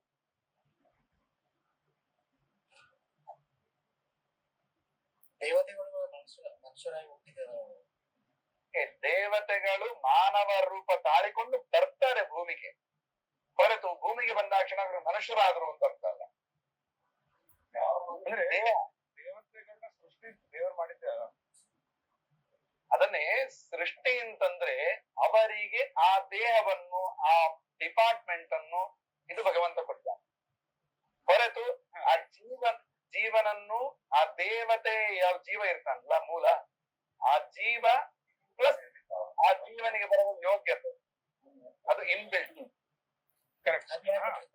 ಇನಿಷಿಯಲಿ ಅವರು ದೇವತೆಗಳು ಅನ್ಸ್ಕೊಳ್ಳಿಕ್ಕೆ ಏನೋ ಒಂದ್ ಮಾಡಿರ್ತಾರಲ್ಲ, ಅದು ಏನ್ ಮಾಡ್ಯಾರ ಅದಿಲ್ಲ ಯೋಗ್ಯತೆ ಇಲ್ಲ, ಯೋಗ್ಯತೆಗೆ ಅನುಗುಣವಾಗಿ ಅವರವರ ಸಾಧನೆ ಅವರಿಗಿದೆ. ಈಗ ರುದ್ರದೇವರ ಇದ್ದಾರೆ, ರುದ್ರದೇವರ ಪದವಿ ಬರುವುದಕ್ಕಿಂತ ಮೊದಲು ಅವರಿಗೊಂದು ಕ್ವಾಲಿಫಿಕೇಶನ್ ಇದೆ. ಏನು ಅಂತ ಹರಿಕೃತಾಮೃತ ಹೇಳ್ತಾರೆ, 40 ಕಲ್ಪ ಸಮೀರಣದ ಶಿಷ್ಯತ್ವ ವಹಿಸಿ ಅಖಿಲಾಗಮರ್ಥಗಳು ಜಲದಿಗಳು 10 ಕಲ್ಪ ತಪ ಬಗೆಯಿದು ಅಂತ ಹೇಳ್ತಾರೆ. 40 ಚತುರ್ಮುಖ ಬ್ರಹ್ಮನ ಕಲ್ಪಗಳಷ್ಟು ಕಾಲ ವಾಯುದೇವರ ಹತ್ರ ಪಾಠ ಕೇಳಿದ್ದಾರೆ. ಆ ನಂತರ ಪಾಠ ಕೇಳಿದ್ದನ್ನು ಸಿದ್ಧಿ ಮಾಡ್ಕೊಳ್ಳಿಕ್ಕೋಸ್ಕರ ಜಲದಿಗಳು ಸಮುದ್ರದೊಳಗೆ ಕೂತ್ಕೊಂಡು 10 ಕಲ್ಪದಷ್ಟು ತಪಸ್ಸು ಮಾಡಿದ್ದಾರೆ. ಆ ನಂತರ ರುದ್ರ ಪದವಿ ಸಿಗ್ತವ್ರಿಗೆ. ಆದ್ರೆ ರುದ್ರ ಪದವಿ ಸಿಗಲಿಕ್ಕೆ ಅದೇ ಪ್ರಧಾನ ಕಾರಣ ಅಲ್ಲ, ಆ ಜೀವನಿಗೆ ಯೋಗ್ಯತೆ ಇತ್ತು, ಆದ್ರಿಂದ ಪಾಠ ಕೇಳುವಂತ ವ್ಯವಸ್ಥೆನೂ ಮಾಡಿದ್ರು ಭಗವಂತ, ತಪಸ್ಸು ಮಾಡ್ಲಿಕ್ಕೂ ವ್ಯವಸ್ಥೆ ಮಾಡಿದ್ರು, ಆ ಪದವಿಯನ್ನು ಪಡ್ಕೊಂಡು ಅಷ್ಟೇ. ಅಣ್ಣ ಇವೆಲ್ಲ ಈ ಕಲಿಯುಗ ಈ ಯುಗಗಳಾಗ ಮಾಡ್ಲಕ್ಕ ಸಿದ್ಧಿ ಇಲ್ಲ ಅಂದ್ರೆ ಇಷ್ಟು ಮುಂಚೆ ಮಾಡ್ಲಕ್ಕ ಇತ್ತ ಅಲ್ಲ. ಇಷ್ಟಕ್ ಮುಂಚೆ ಕೂಡ ಯಾವುದೇ ಕಾಲದಲ್ಲಿ ಯಾವುದೇ ಯುಗದಲ್ಲಿ ಆದ್ರೂ ಕೂಡ ಸಾಮಾನ್ಯ ಜೀವರಾಶಿ ಅವನು ಸಾಧನೆಯಿಂದ ದೇವತೆ ಆಗ್ಲಿಕ್ಕೆ ಸಾಧ್ಯನೇ ಇಲ್ಲ. ಸಾಧನೆಗಳಲ್ಲಿ ಏನು ವ್ಯತ್ಯಾಸ ಅಂತಂದ್ರೆ, ಕೃತಯುಗದಲ್ಲಿ 1000 ವರ್ಷ ತಪಸ್ಸು ಮಾಡಿದ್ರೆ ಏನು ಫಲ ಸಿಕ್ತಿತ್ತೋ, ಕಲಿಯುಗದಲ್ಲಿ 1 ದಿನ ತಪಸ್ಸು ಮಾಡಿದ್ರೆ ಅಷ್ಟು ಫಲ ಸಿಗ್ತದೆ. ಅದಕ್ಕೆ ದಾಸರು ಗಾಭೋಗದಲ್ಲಿ ಹೇಳ್ತಾರೆ, ಎಲ್ಲ ಯುಗಗಳಿಗಿಂತ ಕಲಿಯುಗ ಲೇಸು ಅಂತ ದಾಸರು ಹೇಳ್ತಾರೆ. ಯಾಕೆಂದ್ರೆ ವಿಘ್ನಗಳು ಜಾಸ್ತಿ ಕಲಿಯುಗದಲ್ಲಿ. ಇಷ್ಟು ವಿಘ್ನಗಳು ಇದ್ದುಕೊಂಡು ಕೂಡ ಇವನು ಇಷ್ಟು ಮಾಡಿದಾನಲ್ಲ, ತಪಸ್ಸು ಮಾಡಿದಾನೆ, ಇಷ್ಟು ವಿಘ್ನಗಳು. ನಾವು ಏಕಾದಶಿ ಏನು ಗತಿ ಇಲ್ಲ ಅಂತ ಆದ್ರಿಂದ ಉಪವಾಸ ಮಾಡ್ತೇನೆ ಅನ್ನೋದಕ್ಕೂ, ಎಲ್ಲ ತಿಂಡಿ ಪದಾರ್ಥಗಳನ್ನು ಎದುರಿಗೆ ಇಟ್ಟುಕೊಂಡು ಉಪವಾಸ ಮಾಡೋದಕ್ಕೂ ತುಂಬಾ ವ್ಯತ್ಯಾಸ. ಏನು ಇಲ್ಲ ಆದ್ದರಿಂದ ಉಪವಾಸ ಮಾಡ್ತೇನೆ ಅಂದ್ರೆ ಅಭಾವ ವೈರಾಗ್ಯ. ಎಲ್ಲ ಇದ್ದುಕೊಂಡು ಮಾಡ್ತೇನೆ ಅಂತ ಇವನು ಸಾಧನೆ. ಒಂದೊಂದು ಯುಗಕ್ಕೆ ಏನೇನ್ ವ್ಯತ್ಯಾಸ ಅಣ್ಣ ಇವಾಗ? ಈಗ ಕೃತಯುಗದಲ್ಲಿ 1000 ವರ್ಷಗಳ ಕಾಲ ತಪಸ್ಸು ಮಾಡಿದ್ರೆ ಏನು ಫಲ ಸಿಗ್ತದೆ, ಕಲಿಯುಗದಲ್ಲಿ 1 ದಿನ ಭಗವಂತನ ಅರ್ಥ ಚಿಂತನೆ ಮಾಡಿಕೊಂಡು ಜ್ಞಾನ ಪಡ್ಕೊಂಡು 1 ದಿನ ಜಪ ಮಾಡಿದ್ರು ಸಾಕು, ಅಷ್ಟು ಫಲ ಸಿಗ್ತದೆ. ಅಷ್ಟು ವ್ಯವಸ್ಥೆ ಮಾಡಿದ್ದಾರೆ.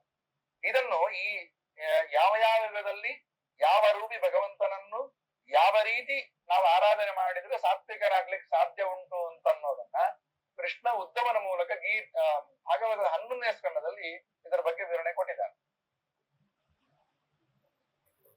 ಆ ಪ್ರಸಂಗ ಬಂದಾಗ ನೋಡೋಣ. ಟೋಟಲ್ ಕೌಂಟ್ ಇದೆ. ಅಂದ್ರೆ ಆ ಪರಂಪರೆ ಎಷ್ಟಿದೆ ಅಂತ ಇನ್ಫಿನಿಟ್, ಅನಂತ. ಆ ಕ್ಯಾಟಗರೀಸ್ ಬರೋರು IAS ಕ್ಯಾಟಗರಿ, IAS ಅಧ್ಯಯನ ಮಾಡಿರ್ತಕ್ಕಂತ ವ್ಯಕ್ತಿ ಎಲ್ರಿಗೂ ಆಗಲ್ಲ. IAS ಅಪ್ಲೈ ಮಾಡಿದವರೆಲ್ಲ IAS ಆಗಲ್ಲ ಅಲ್ವಾ? ಆದ್ರೆ ಇಲ್ಲಿ IAS ಮಾಡಿ ಅಪ್ಲೈ ಮಾಡಿ ಅದು ರ್ಯಾಂಕ್ ಬಂದ ಮೇಲೂ ಎಷ್ಟೋ ಜನ ಬಿಟ್ಕೊಂಡವರು ಇದ್ದಾರೆ, ಆಫೀಸರ್ಸ್ ಆಗದೆ ಬಿಟ್ಕೊಂಡವರು ಇದ್ದಾರೆ. ಸೊ ಬೈ ಡಿಫಾಲ್ಟ್ ಹೇಳೋದೇನಂದ್ರೆ ಡೈರೆಕ್ಟ್ ದೇವತೆಗಳು ಅಂತ ಸೃಷ್ಟಿ ಆಗಿಲ್ಲ. ದೇವತೆಗಳು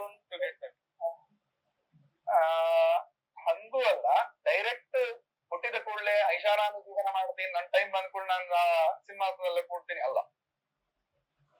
ಆ ಸಿಂಹಾಸನದಲ್ಲಿ ಕೂಡೋವರೆಗೂ ಕೂಡ ಯೋಗ್ಯತೆ ಇದ್ರೂ ಕೂಡ ಆ ಯೋಗ್ಯತೆಯನ್ನು ನೀನು ಅದನ್ನು ತೋರಿಸ್ಕೊಡ್ಬೇಕು. ಕರೆಕ್ಟ್ ನಾನು ಹೇಳೋದೇ ಅಂದ್ರೆ ಇವಾಗ ದೇವ್ರ ಸೃಷ್ಟಿ ಮಾಡೋ ಕಾಲಕ್ಕ ಇವ್ರ ದೇವತೆಗಳು ಅಂತೇಳಿ ಸೃಷ್ಟಿ ಮಾಡಿಲ್ಲ, ಯಾರು ಮಾಡ್ತಾನೆ. ಯಾಕಂಗ ದೇವತಾ ಪದವಿಯಲ್ಲಿ ಬಂದವನನ್ನೇ ಯೋಗ್ಯತೆ. ಈಗ ನೋಡು, ದೇವರ ಸೃಷ್ಟಿ ಕ್ರಮ ಇದೆ ಏನು ಅಂತ, ಮುಷ್ಟಿ ಸೃಷ್ಟಿ, ಸಮಷ್ಟಿ ಸೃಷ್ಟಿ ಅಂತ ಎರಡು ವಿಧ. ಮುಷ್ಟಿ ಸೃಷ್ಟಿ ಅಂತಂದ್ರೆ ಸೃಷ್ಟಿ ಮಾಡುವಾಗ ತನ್ನ ಹೊಟ್ಟೆಯಲ್ಲಿರ್ತಕ್ಕಂಥ ಎಲ್ಲ ಜೀವರಾಶಿಗಳಿಗೆ ರಾಶಿಗೆ ದೇವರು ತನ್ನ ಕೈ ತಾನು ಹಾಕೋತಾನೆ. ಹಾಕಿ ಅದೊಂದು ಮ್ಯಾಗ್ನೆಟ್, ಭಗವಂತನ ಕೈ ಅನ್ನೋದು. ತನ್ನ ಕೈ ಹಾಕಿದಾಗ ಯಾವ ಜೀವರ ಕರ್ಮ ಪಕ್ವ ಆಗಿದೆ, ಈ ಸಮಯದಲ್ಲಿ ಸೃಷ್ಟಿ ಆಗ್ಲಿಕ್ಕೆ ಹುಟ್ಲಿಕ್ಕೆ ಅಂತ ಯಾರ್ಯಾರಾಗಿ ಬರ್ಬೇಕು ಅಂತದ್ ಮಾತ್ರ ಆ ಕೈಗೆ ಮ್ಯಾಗ್ನೆಟ್ ಆಗಿ ಬರ್ತಾರೆ. ಅಂತವರನ್ನು ಚತುರ್ಮುಖನಿಗೆ ಕೊಡ್ತಾರೆ, ಸೃಷ್ಟಿ ಮಾಡಿವರನ್ನು ಸಾಕು ಅಂತ. ಅದರಲ್ಲಿ ಎಲ್ಲರೂ ದೇವತೆಗಳು ಬಂದ್ರು, ಯಕ್ಷರು ಬಂದ್ರು, ಗಂಧರ್ವರು ಬಂದ್ರು, ಚಕ್ರವರ್ತಿಗಳು ಬಂದ್ರು, ಋಷಿಗಳು ಬಂದ್ರು, ಕಲ್ಲುಗಳು ಬಂತು, ಪ್ರಾಣಿಗಳು ಬಂದ್ವು, ಎಲ್ಲ ಬಂದ್ರು. ಅದನ್ನ ಸೃಷ್ಟಿ ಮಾಡಿದ ಕೂಡಲೇ ದೇವತಾ ಪದವಿಯಲ್ಲೇ ಕೂಡ್ತಾನೆ ಇಲ್ಲ. ಜೀವರಾಶಿಗಳು ಸೃಷ್ಟಿ ಇರ್ತದೆ ಅಂದ್ರೆ ಜೀವ ಎಂದು ಸಾವಿಲ್ಲ, ಜೀವನಿಗೆ ಹುಟ್ಟು ಇಲ್ಲ. ಅನಾದಿ ಕಾಲದಿಂದ ಅನಂತ ಕಾಲದವರೆಗೆ ಇರ್ತಾನೆ. ಮತ್ತೆ ಹುಟ್ಟು ಸಾವುಗಳು ದೇಹದ ಯೋಗ ವಿಯೋಗಗಳೇ ಹುಟ್ಟು ಸಾವು ಅಷ್ಟೇ. ದೇಹದ ಸಂಬಂಧ ಆಯ್ತಾ? ಚತುರ್ಮುಖ ಬ್ರಹ್ಮದೇವರಿಗೆ ಮಹತ್ತತ್ವ ಅನ್ನೋದು ಒಂದು ದೇಹ. ಆ ಮಹತ್ತತ್ವದ ದೇಹ ಸಂಪರ್ಕ ಆಯ್ತು ಅಂದ್ರೆ ಅವನಿಗೆ ಅದೇ ಹುಟ್ಟು. ಆ ಮಹತ್ತತ್ವದೆಂಬ ದೇಹದಿಂದ ಬಿಡುಗಡೆ ಆಯ್ತು ಅಂದ್ರೆ ಅದೇ ಸಾವು. ಚತುರ್ಮುಖನಿಗೂ ಇದೆ ನಾಶ. ಅವನು ಕೂಡ ಏನು ಇದಲ್ಲ, ಆ ದೇಹನು ಅವನು ಕೂಡ ಸಂಸಾರಿಗೆ, ಇನ್ನೂ ಸಂಸಾರ. ಚತುರ್ಮುಖ ಬ್ರಹ್ಮದೇವರು ಕೂಡ ದೇವತೆಗಳು ಅವ್ರ ಅಲ್ಲಿ ಕೂಡ ಜೀವ ಇರ್ತದೆ. ಜೀವನೇ ಅಲ್ಲ ದೇವತೆ. ಜೀವ ಅಂದ್ರೆ ಏನ್ ಹೇಳು? ಲಿವಿಂಗ್ ಥಿಂಗ್ ಅಷ್ಟೇ, ಚೇತನ. ಅವರನ್ನು ಜೀವರಾಶಿಗಳು ಅಂತ ಕರೀತಾರೆ. ಚತುರ್ಮುಖನಿಂದ ಆರಂಭ ಮಾಡಿಕೊಂಡು ಕೃಷ್ಣ ಗೀತೆಯಲ್ಲಿ ಹೇಳ್ತಾನೆ, ಎಲ್ಲರೂ ಕ್ಷರ ಪುರುಷರೇ. ಏನು ಕ್ಷರಶ್ಚಾಕ್ಷರ ಇದೆ, ಕ್ಷರ ಸರ್ವಾಣಿ ಭೂತಾನಿ ಅಂತ ಕೃಷ್ಣನಾದ. ಚತುರ್ಮುಖನಿಂದ ಆರಂಭ ಮಾಡಿಕೊಂಡು ತೃಣ ಅಂದ್ರೆ ಹುಲ್ಲು ಕಡ್ಡಿಯಲ್ಲಿ ಒಂದು ಜೀವ ಇರ್ತದೆ. ಹುಲ್ಲು ಕಡ್ಡಿಯಲ್ಲಿ ಇರುವ ಜೀವರಾಶಿವರೆಗೂ ಕೂಡ ಎಲ್ಲರೂ ಸಂಸಾರಿಗಳೇ. ನಿತ್ಯ ಮುಕ್ತ ಒಬ್ಳೆ. ಜೀವ ಸೃಷ್ಟಿಯಾಗಿದ್ದೇವ ಜೀವ ಸೃಷ್ಟಿ ಅಂದ್ರೆ ಜೀವ ಹುಟ್ಟೇ ಇಲ್ಲ, ಮತ್ತೆ ಅನಾದಿಯಿಂದ ಇದ್ದಾನಷ್ಟೇ.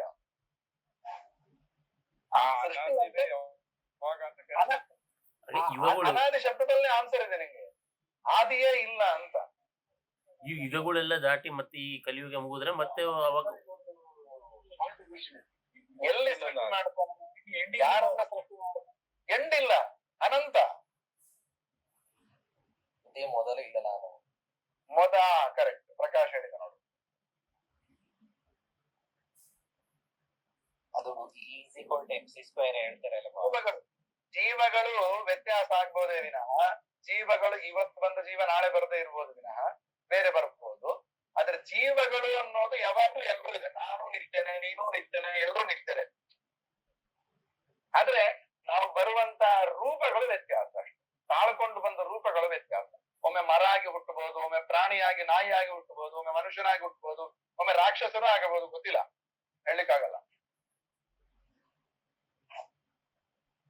ನಮ್ಮ ಕರ್ಮ. ಈ ಜೀವಿಗಳಿಗೆ ಕರ್ಮದಿಂದ ಯೋಗ್ಯತೆ ಡಿಸೈಡ್ ಆಗ್ತದೋ, ಯೋಗ್ಯತೆಯಿಂದ ಕರ್ಮ ಡಿಸೈಡ್ ಆಗ್ತದೆ ಇವರಿಗೆ? ಯೋಗ್ಯತೆಯಿಂದ ಕರ್ಮ. ಯಾಕೆಂದ್ರೆ ಯೋಗ್ಯತೆ ಅನ್ನೋದು ಅನಾದಿ, ಕರ್ಮ ಆದಿ.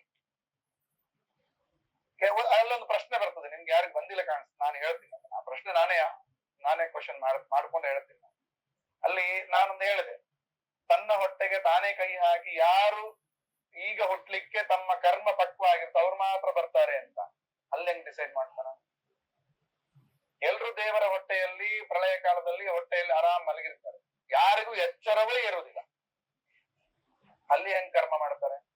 ಯಾವ ಕರ್ಮವನ್ನು ಬೇಸಾಗಿಟ್ಟುಕೊಂಡು ಭಗವಂತ ಇವರು ಸೃಷ್ಟಿ ಯೋಗ್ಯರು ಅಂತ ಹೆಂಗ್ ಮಾಡ್ತಾನೆ ಅಂತಂದ್ರೆ, ಅದಕ್ಕೆ ವೇದವ್ಯಾಸರು ಹೇಳ್ತಾರೆ ಏನು ಅಂತ, ಆ ಮಾನಸಿಕ ಕರ್ಮ ಮಾಡ್ತಾನೆ. ಭಗವಂತನ ಹೊಟ್ಟೆಯಲ್ಲಿ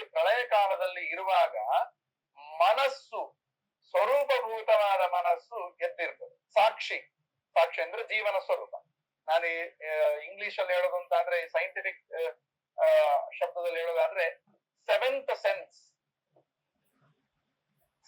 ಒಂದು ಸೆನ್ಸ್ ಇದೆ ಅಂತ ಹೇಳಿದವರೇ ಇಷ್ಟು ಆಚಾರ್ಯರಲ್ಲಿ ಮಧ್ವರು ಫಸ್ಟ್ ಹೇಳಿದವರು. ಅದನ್ನು ಈಗಿನ ಸೈಂಟಿಸ್ಟ್ಗಳು ಒಪ್ತಾರೆ.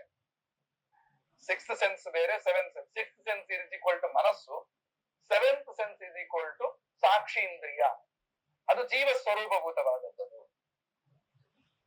ಆ ಜೀವ ಸ್ವರೂಪಭೂತವಾದ ಸಾಕ್ಷೀಂದ್ರಿಯದಿಂದ ಅದು ಯಾವಾಗ್ಲೂ ಎಚ್ಚರವಾಗಿರ್ತದೆ, ದೇವರ ಹೊಟ್ಟೆಯಲ್ಲಿ ಇರುವಾಗ್ಲೂ ಕೂಡ. ಆ ಸಾಕ್ಷೀಂದ್ರಿಯದಿಂದ ಮಾನಸಿಕ ಚಿಂತನೆ ಮಾಡ್ತಾನೆ. ಮಾನಸಿಕವಾಗಿ ಮಲಗಿದಲ್ಲೇ ಏನೋ ಸ್ಮರಣೆ ಮಾಡ್ತಾನೆ. ಅದನ್ನು ಬೇಸ್ ಆಗಿಟ್ಟುಕೊಂಡು ಇದು ಒಳ್ಳೆ ಕರ್ಮ, ಇದು ಕೆಟ್ಟ ಕರ್ಮ ಅಂತ ಹೇಳಿ ಬೇಸ್ ಮಾಡಿಟ್ಕೊಂಡು ಇವನು ಸೃಷ್ಟಿ ಮಾಡ್ತಾನೆ ಭಗವಂತ. ಇವನು ಇಂಥವನಾಗ್ಲಿ. ಅಲ್ಲಿ ಕೇಳಿದ್ರೆ ನನ್ನ ಯಾಕೆ ಕೆಟ್ಟವನಾಗಿ ಹುಟ್ಟಿಸಿದಿ ಅಂತ ದೇವರ ಹತ್ರ ಕೇಳಿದ್ರೆ, ನೀನು ಮಾಡಿದ್ದೆ ಕರ್ಮ, ನೀನು ಅನುಭವಿಸ್ಬೇಕು.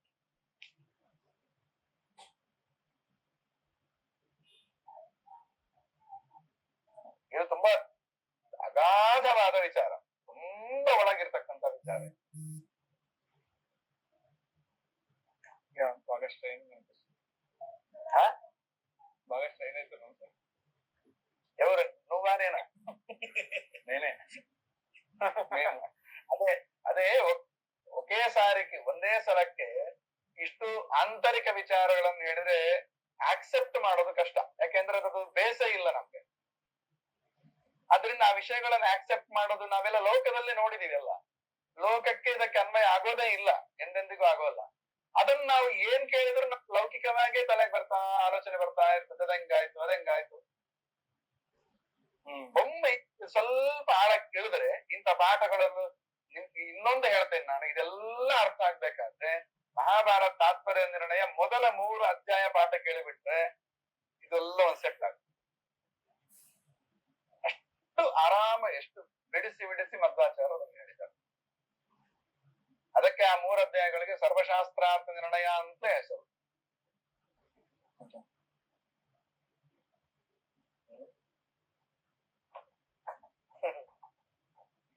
ಅದೇ ಕ್ವಶನ್ ಬಂದು ಖುಷಿ ಆಯ್ತು. ಈ ರೀತಿ. Thank you sir. ಓಕೆನಾ? ಅನ್ಕೊಂಡಾಗ ಕನಸು ಬರ್ತದಲ್ವ, ಅದು ಕೂಡ ಒಂದು ಕರ್ಮನೇ. ನಾವು 100%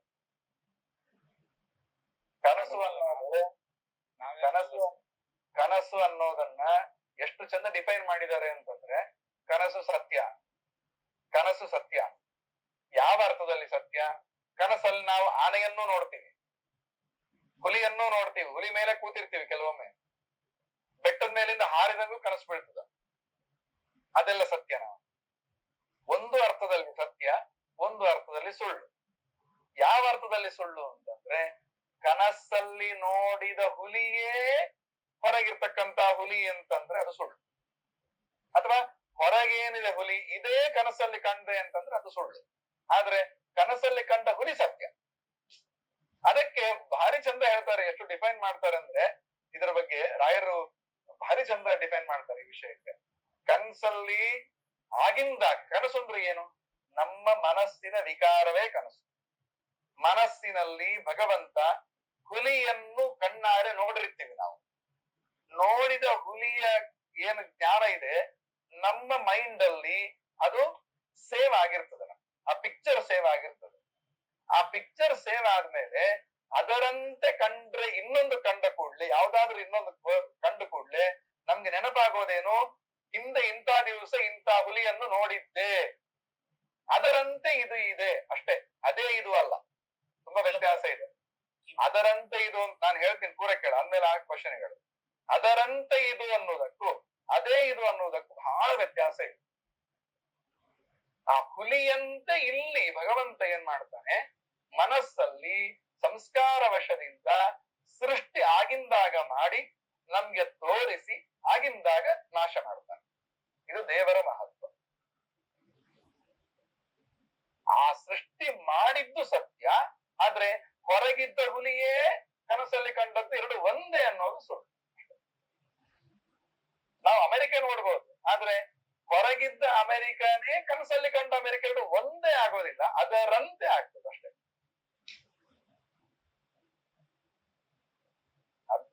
ವಿಚಿತ್ರವಾದ ಪರಿಕಲ್ಪನೆ ಇದು ಭಗವಂತನ ಕನಸು ಅನ್ನೋದು. Multi universe. ಹೋದ ಜನ್ಮದ್ದು ಕನಸು ಅದೇನೋ ಈ ಜನ್ಮಕ್ಕೆ ಇರ್ತಾರೋ 100% ನಿನಗೆ ಎಷ್ಟು ಅನುಭವ ಆಗಿರ್ತದೆ ನಾನೇ ಹೇಳ್ತೀನಿ. ನಂಗೆ ಹಾಗೆ ಅನುಭವ ಬರ್ಬೇಕು, ಎಲ್ರಿಗೂ ಆಗ್ತವ, ನನಗೆ ಮಾತ್ರ ಅಲ್ಲ. ನೀನು ಎಂದೆಂದೂ ಈ ಜನ್ಮದಲ್ಲಿ ಎಂದೆಂದೂ ನೋಡದೆ ಇರೋ ಒಂದು ಜಾಗ ಇದೆ ಅಂತ ಅನ್ಕೋ. ಫಾರ್ ದ ಫಸ್ಟ್ ಟೈಮ್ ನೀ ಅಲ್ಲಿಗೆ ಹೋಗ್ತಾ ಇದ್ದಿ. ಅಲ್ಲಿಗೆ ಹೋಗಿದ ಮೇಲೆ ಅದನ್ನು ನೋಡಿದ ಮೇಲೆ ನಿಂಗೆ ಒಂದ್ಸಲ ಅನಿಸ್ತದೆ, ಎಲ್ಲೋ ನೋಡಿಲ್ಲ ಇದರಂತೆ, ಎಲ್ಲೋ ನೋಡಿನಿ. ಈ ಜನ್ಮದಲ್ಲಿ ಫಸ್ಟ್ ಟೈಮ್ ನೀನ್ ಬರೋದು. ಎಲ್ಲಿ ನೋಡಿರ್ತಿ? ಯಾವುದೋ ಜನ್ಮದಲ್ಲಿ ನೀನ್ ನೋಡಿರ್ತಿ. ಅದರ ಸಂಸ್ಕಾರ ನಿನ್ನ ಜೀವನ ಮನಸ್ಸಲ್ಲಿ ಇರ್ತದೆ, ಸೇವ್ ಆಗಿರ್ತದೆ. ಅದನ್ನು ಇಷ್ಟವರೆಗೆ ನೆನಪಾಗಿಲ್ಲ ನಮ್ಗೆ. ಅದನ್ನೇ ಅದರಂತೆ ವಸ್ತುವನ್ನು ಈಗ ನಾನು ಪ್ರತ್ಯಕ್ಷವಾಗಿ ನೋಡಿದ ಕೂಡಲೇ ಈ ಎಂದೋ ನೋಡಿದ್ದೆ, ಕನಸಲ್ಲಿ ನೋಡಿದ್ದೆ, ಆಟೋಮೆಟಿಕ್ ಬರ್ತದೆ. ಮಾಮ ಇದು ನಂಗ ಆಗಿದೆ ಕನಸು. ಎಲ್ಲರಿಗೂ ಆಗ್ತದೆ. ನಾ ಹೇಳ್ತೀನಿ ಕೇಳು, ನನಗ ನಿನಗ ಒಬ್ಬರಿಗೂ ಅಂತಲ್ಲ. ಅಲ್ಲ ಮಾಮ, ಸೋದೆ ವಾದರಾಜ ಮಠನೇ ಅದೇ ಹೇಳಿದ್ ಸೋದೆ ವಾದ್ರ. ಈಗ ದೇವಸ್ಥಾನ ಧವಳಗಂಗೆ ಮೇಲೆ ದೇವಸ್ಥಾನ ಅಂತ ಹೇಳಿ ಕನ್ಸ್ನಾಗ ಇರ್ತದೆ. ಫಸ್ಟ್ ಟೈಮ್ ಹೋದ್ಮೇಲೆ ನಾನು ಬಂದಿನಿ ನೋಡಿನಲ್ಲ ಅಂತಂದ್ರೆ ನಂಗೆ ಅನ್ಸನ್ ಮತ್ತೆ ಅದು ಸಂಸ್ಕಾರ ಅಂತ ಹೇಳ್ತಾರೆ. ಹಾಗಾದ್ರೆ ಸತ್ಯ ಅಲ್ಲ ಸಂಸ್ಕಾರ? ಸ್ವಪ್ನ ಸತ್ಯ ಹೌದು ಅಲ್ಲ? ಮಲ್ಟಿವರ್ಸ್. ಮತ್ತೆ 100% ಶ್ರೀಪಾದ ಹೋದಾಗೆಲ್ಲ ನಾ ಫಸ್ಟ್ ಟೈಮ್ ಕನ್ಸ್ನಾಗೆ ನೋಡಿನ, ಆದ್ಮೇಲೆ ಈಗ ಬಂದಲ್ಲ ಹೋದಾಗೆಲ್ಲ ಅಂತೀನಿ ಫಸ್ಟ್ ಟೈಮ್. ಅದು ಭಗವಂತ ನಮ್ ಕರ್ಮವಾಗಿ ಯಾರಿಗೆ ಯಾವಾಗ ಏನ್ ತೋರಿಸ್ಬೇಕಂತ ತೋರಿಸ್ತಾನೆ. ಅದರ ಸಂಸ್ಕಾರ ತಲೆಯಾಗಿರ್ತದ ನಮ್ಗೆ ಗೊತ್ತಿಲ್ಲ ಅಷ್ಟೇ. ನಮ್ಗೆ ಉದ್ಭವ ಆಗಲ್ಲ. ಅದಕ್ಕೆ ಅದಕ್ಕೆ ಸಮಾನವಾದ ವಸ್ತುವನ್ನು ಇನ್ನೊಂದು ನೋಡಿದ ಕೂಡಲೇ ಇದನ್ನೆಲ್ಲೋ ನೋಡೀನಿ ಎಂಬ ತಲೆಗೆ ಬರ್ತದೆ. ಸ್ವಲ್ಪ ಅದ್ರ ಬಗ್ಗೆ ನಾವೇ ವಿವೇಚನಾ ಶಕ್ತಿಯಿಂದ ಕಣ್ಣು ಮುಚ್ಕೊಂಡು ಆಲೋಚನೆ ಮಾಡ್ತಾ ಬಂದ್ರೆ ಈ ಜನ್ಮದಲ್ಲಿ ನೋಡಿಲ್ಲ, ಹಾಗಾದ್ರೆ ಆದ್ರೂ ನಂಗೆ ನೋಡಿನಿ ಅಂತ ಜ್ಞಾನ ಬರ್ತಾ ಇದೆ. ಹಾಗಾದ್ರೆ ಎಲ್ಲೋ ನೋಡಿರ್ಬೇಕು ನಾನು. ಯಾವಾಗ? ಹಿಂದಿನ ಜನ್ಮ ಅಂತ ಅವಾಗ ಆಟೋಮೆಟಿಕ್ ಪ್ರೂವ್ ಆಗ್ತದೆ. ಅದ್ರ ಜೊತೆಗೆ ಸ್ವಪ್ನ ಸತ್ಯ ಅಂತ ಜ್ಞಾನ ಬರ್ತದೆ, ಪ್ರೂವ್ ಆಗ್ತದೆ.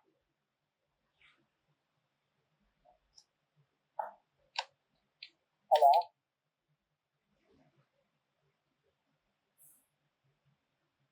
ಸರಿ, ಇವತ್ತಿಗೆ ಸಾಕು.